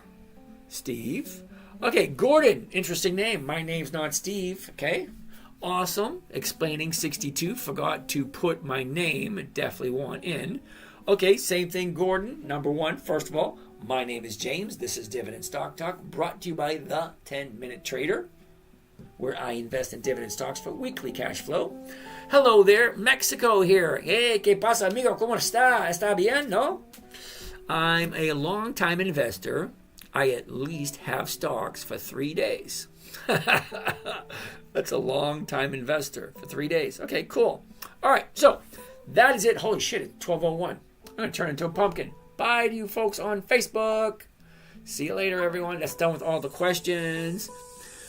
Chuckin' Jivin' TV. The devil wants my soul, but he can't have it. I'm a child of the Most High. Yeehaw. Alrighty. Do you like... Okay. Thank you. All right. All that being said, all right. Done.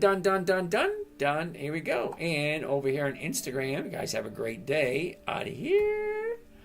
And now the time is near. Wait a minute. Now the time has come.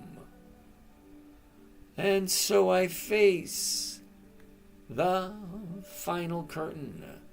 My friends, I'll say it clear. I'll state my case, for which I'm certain. I've lived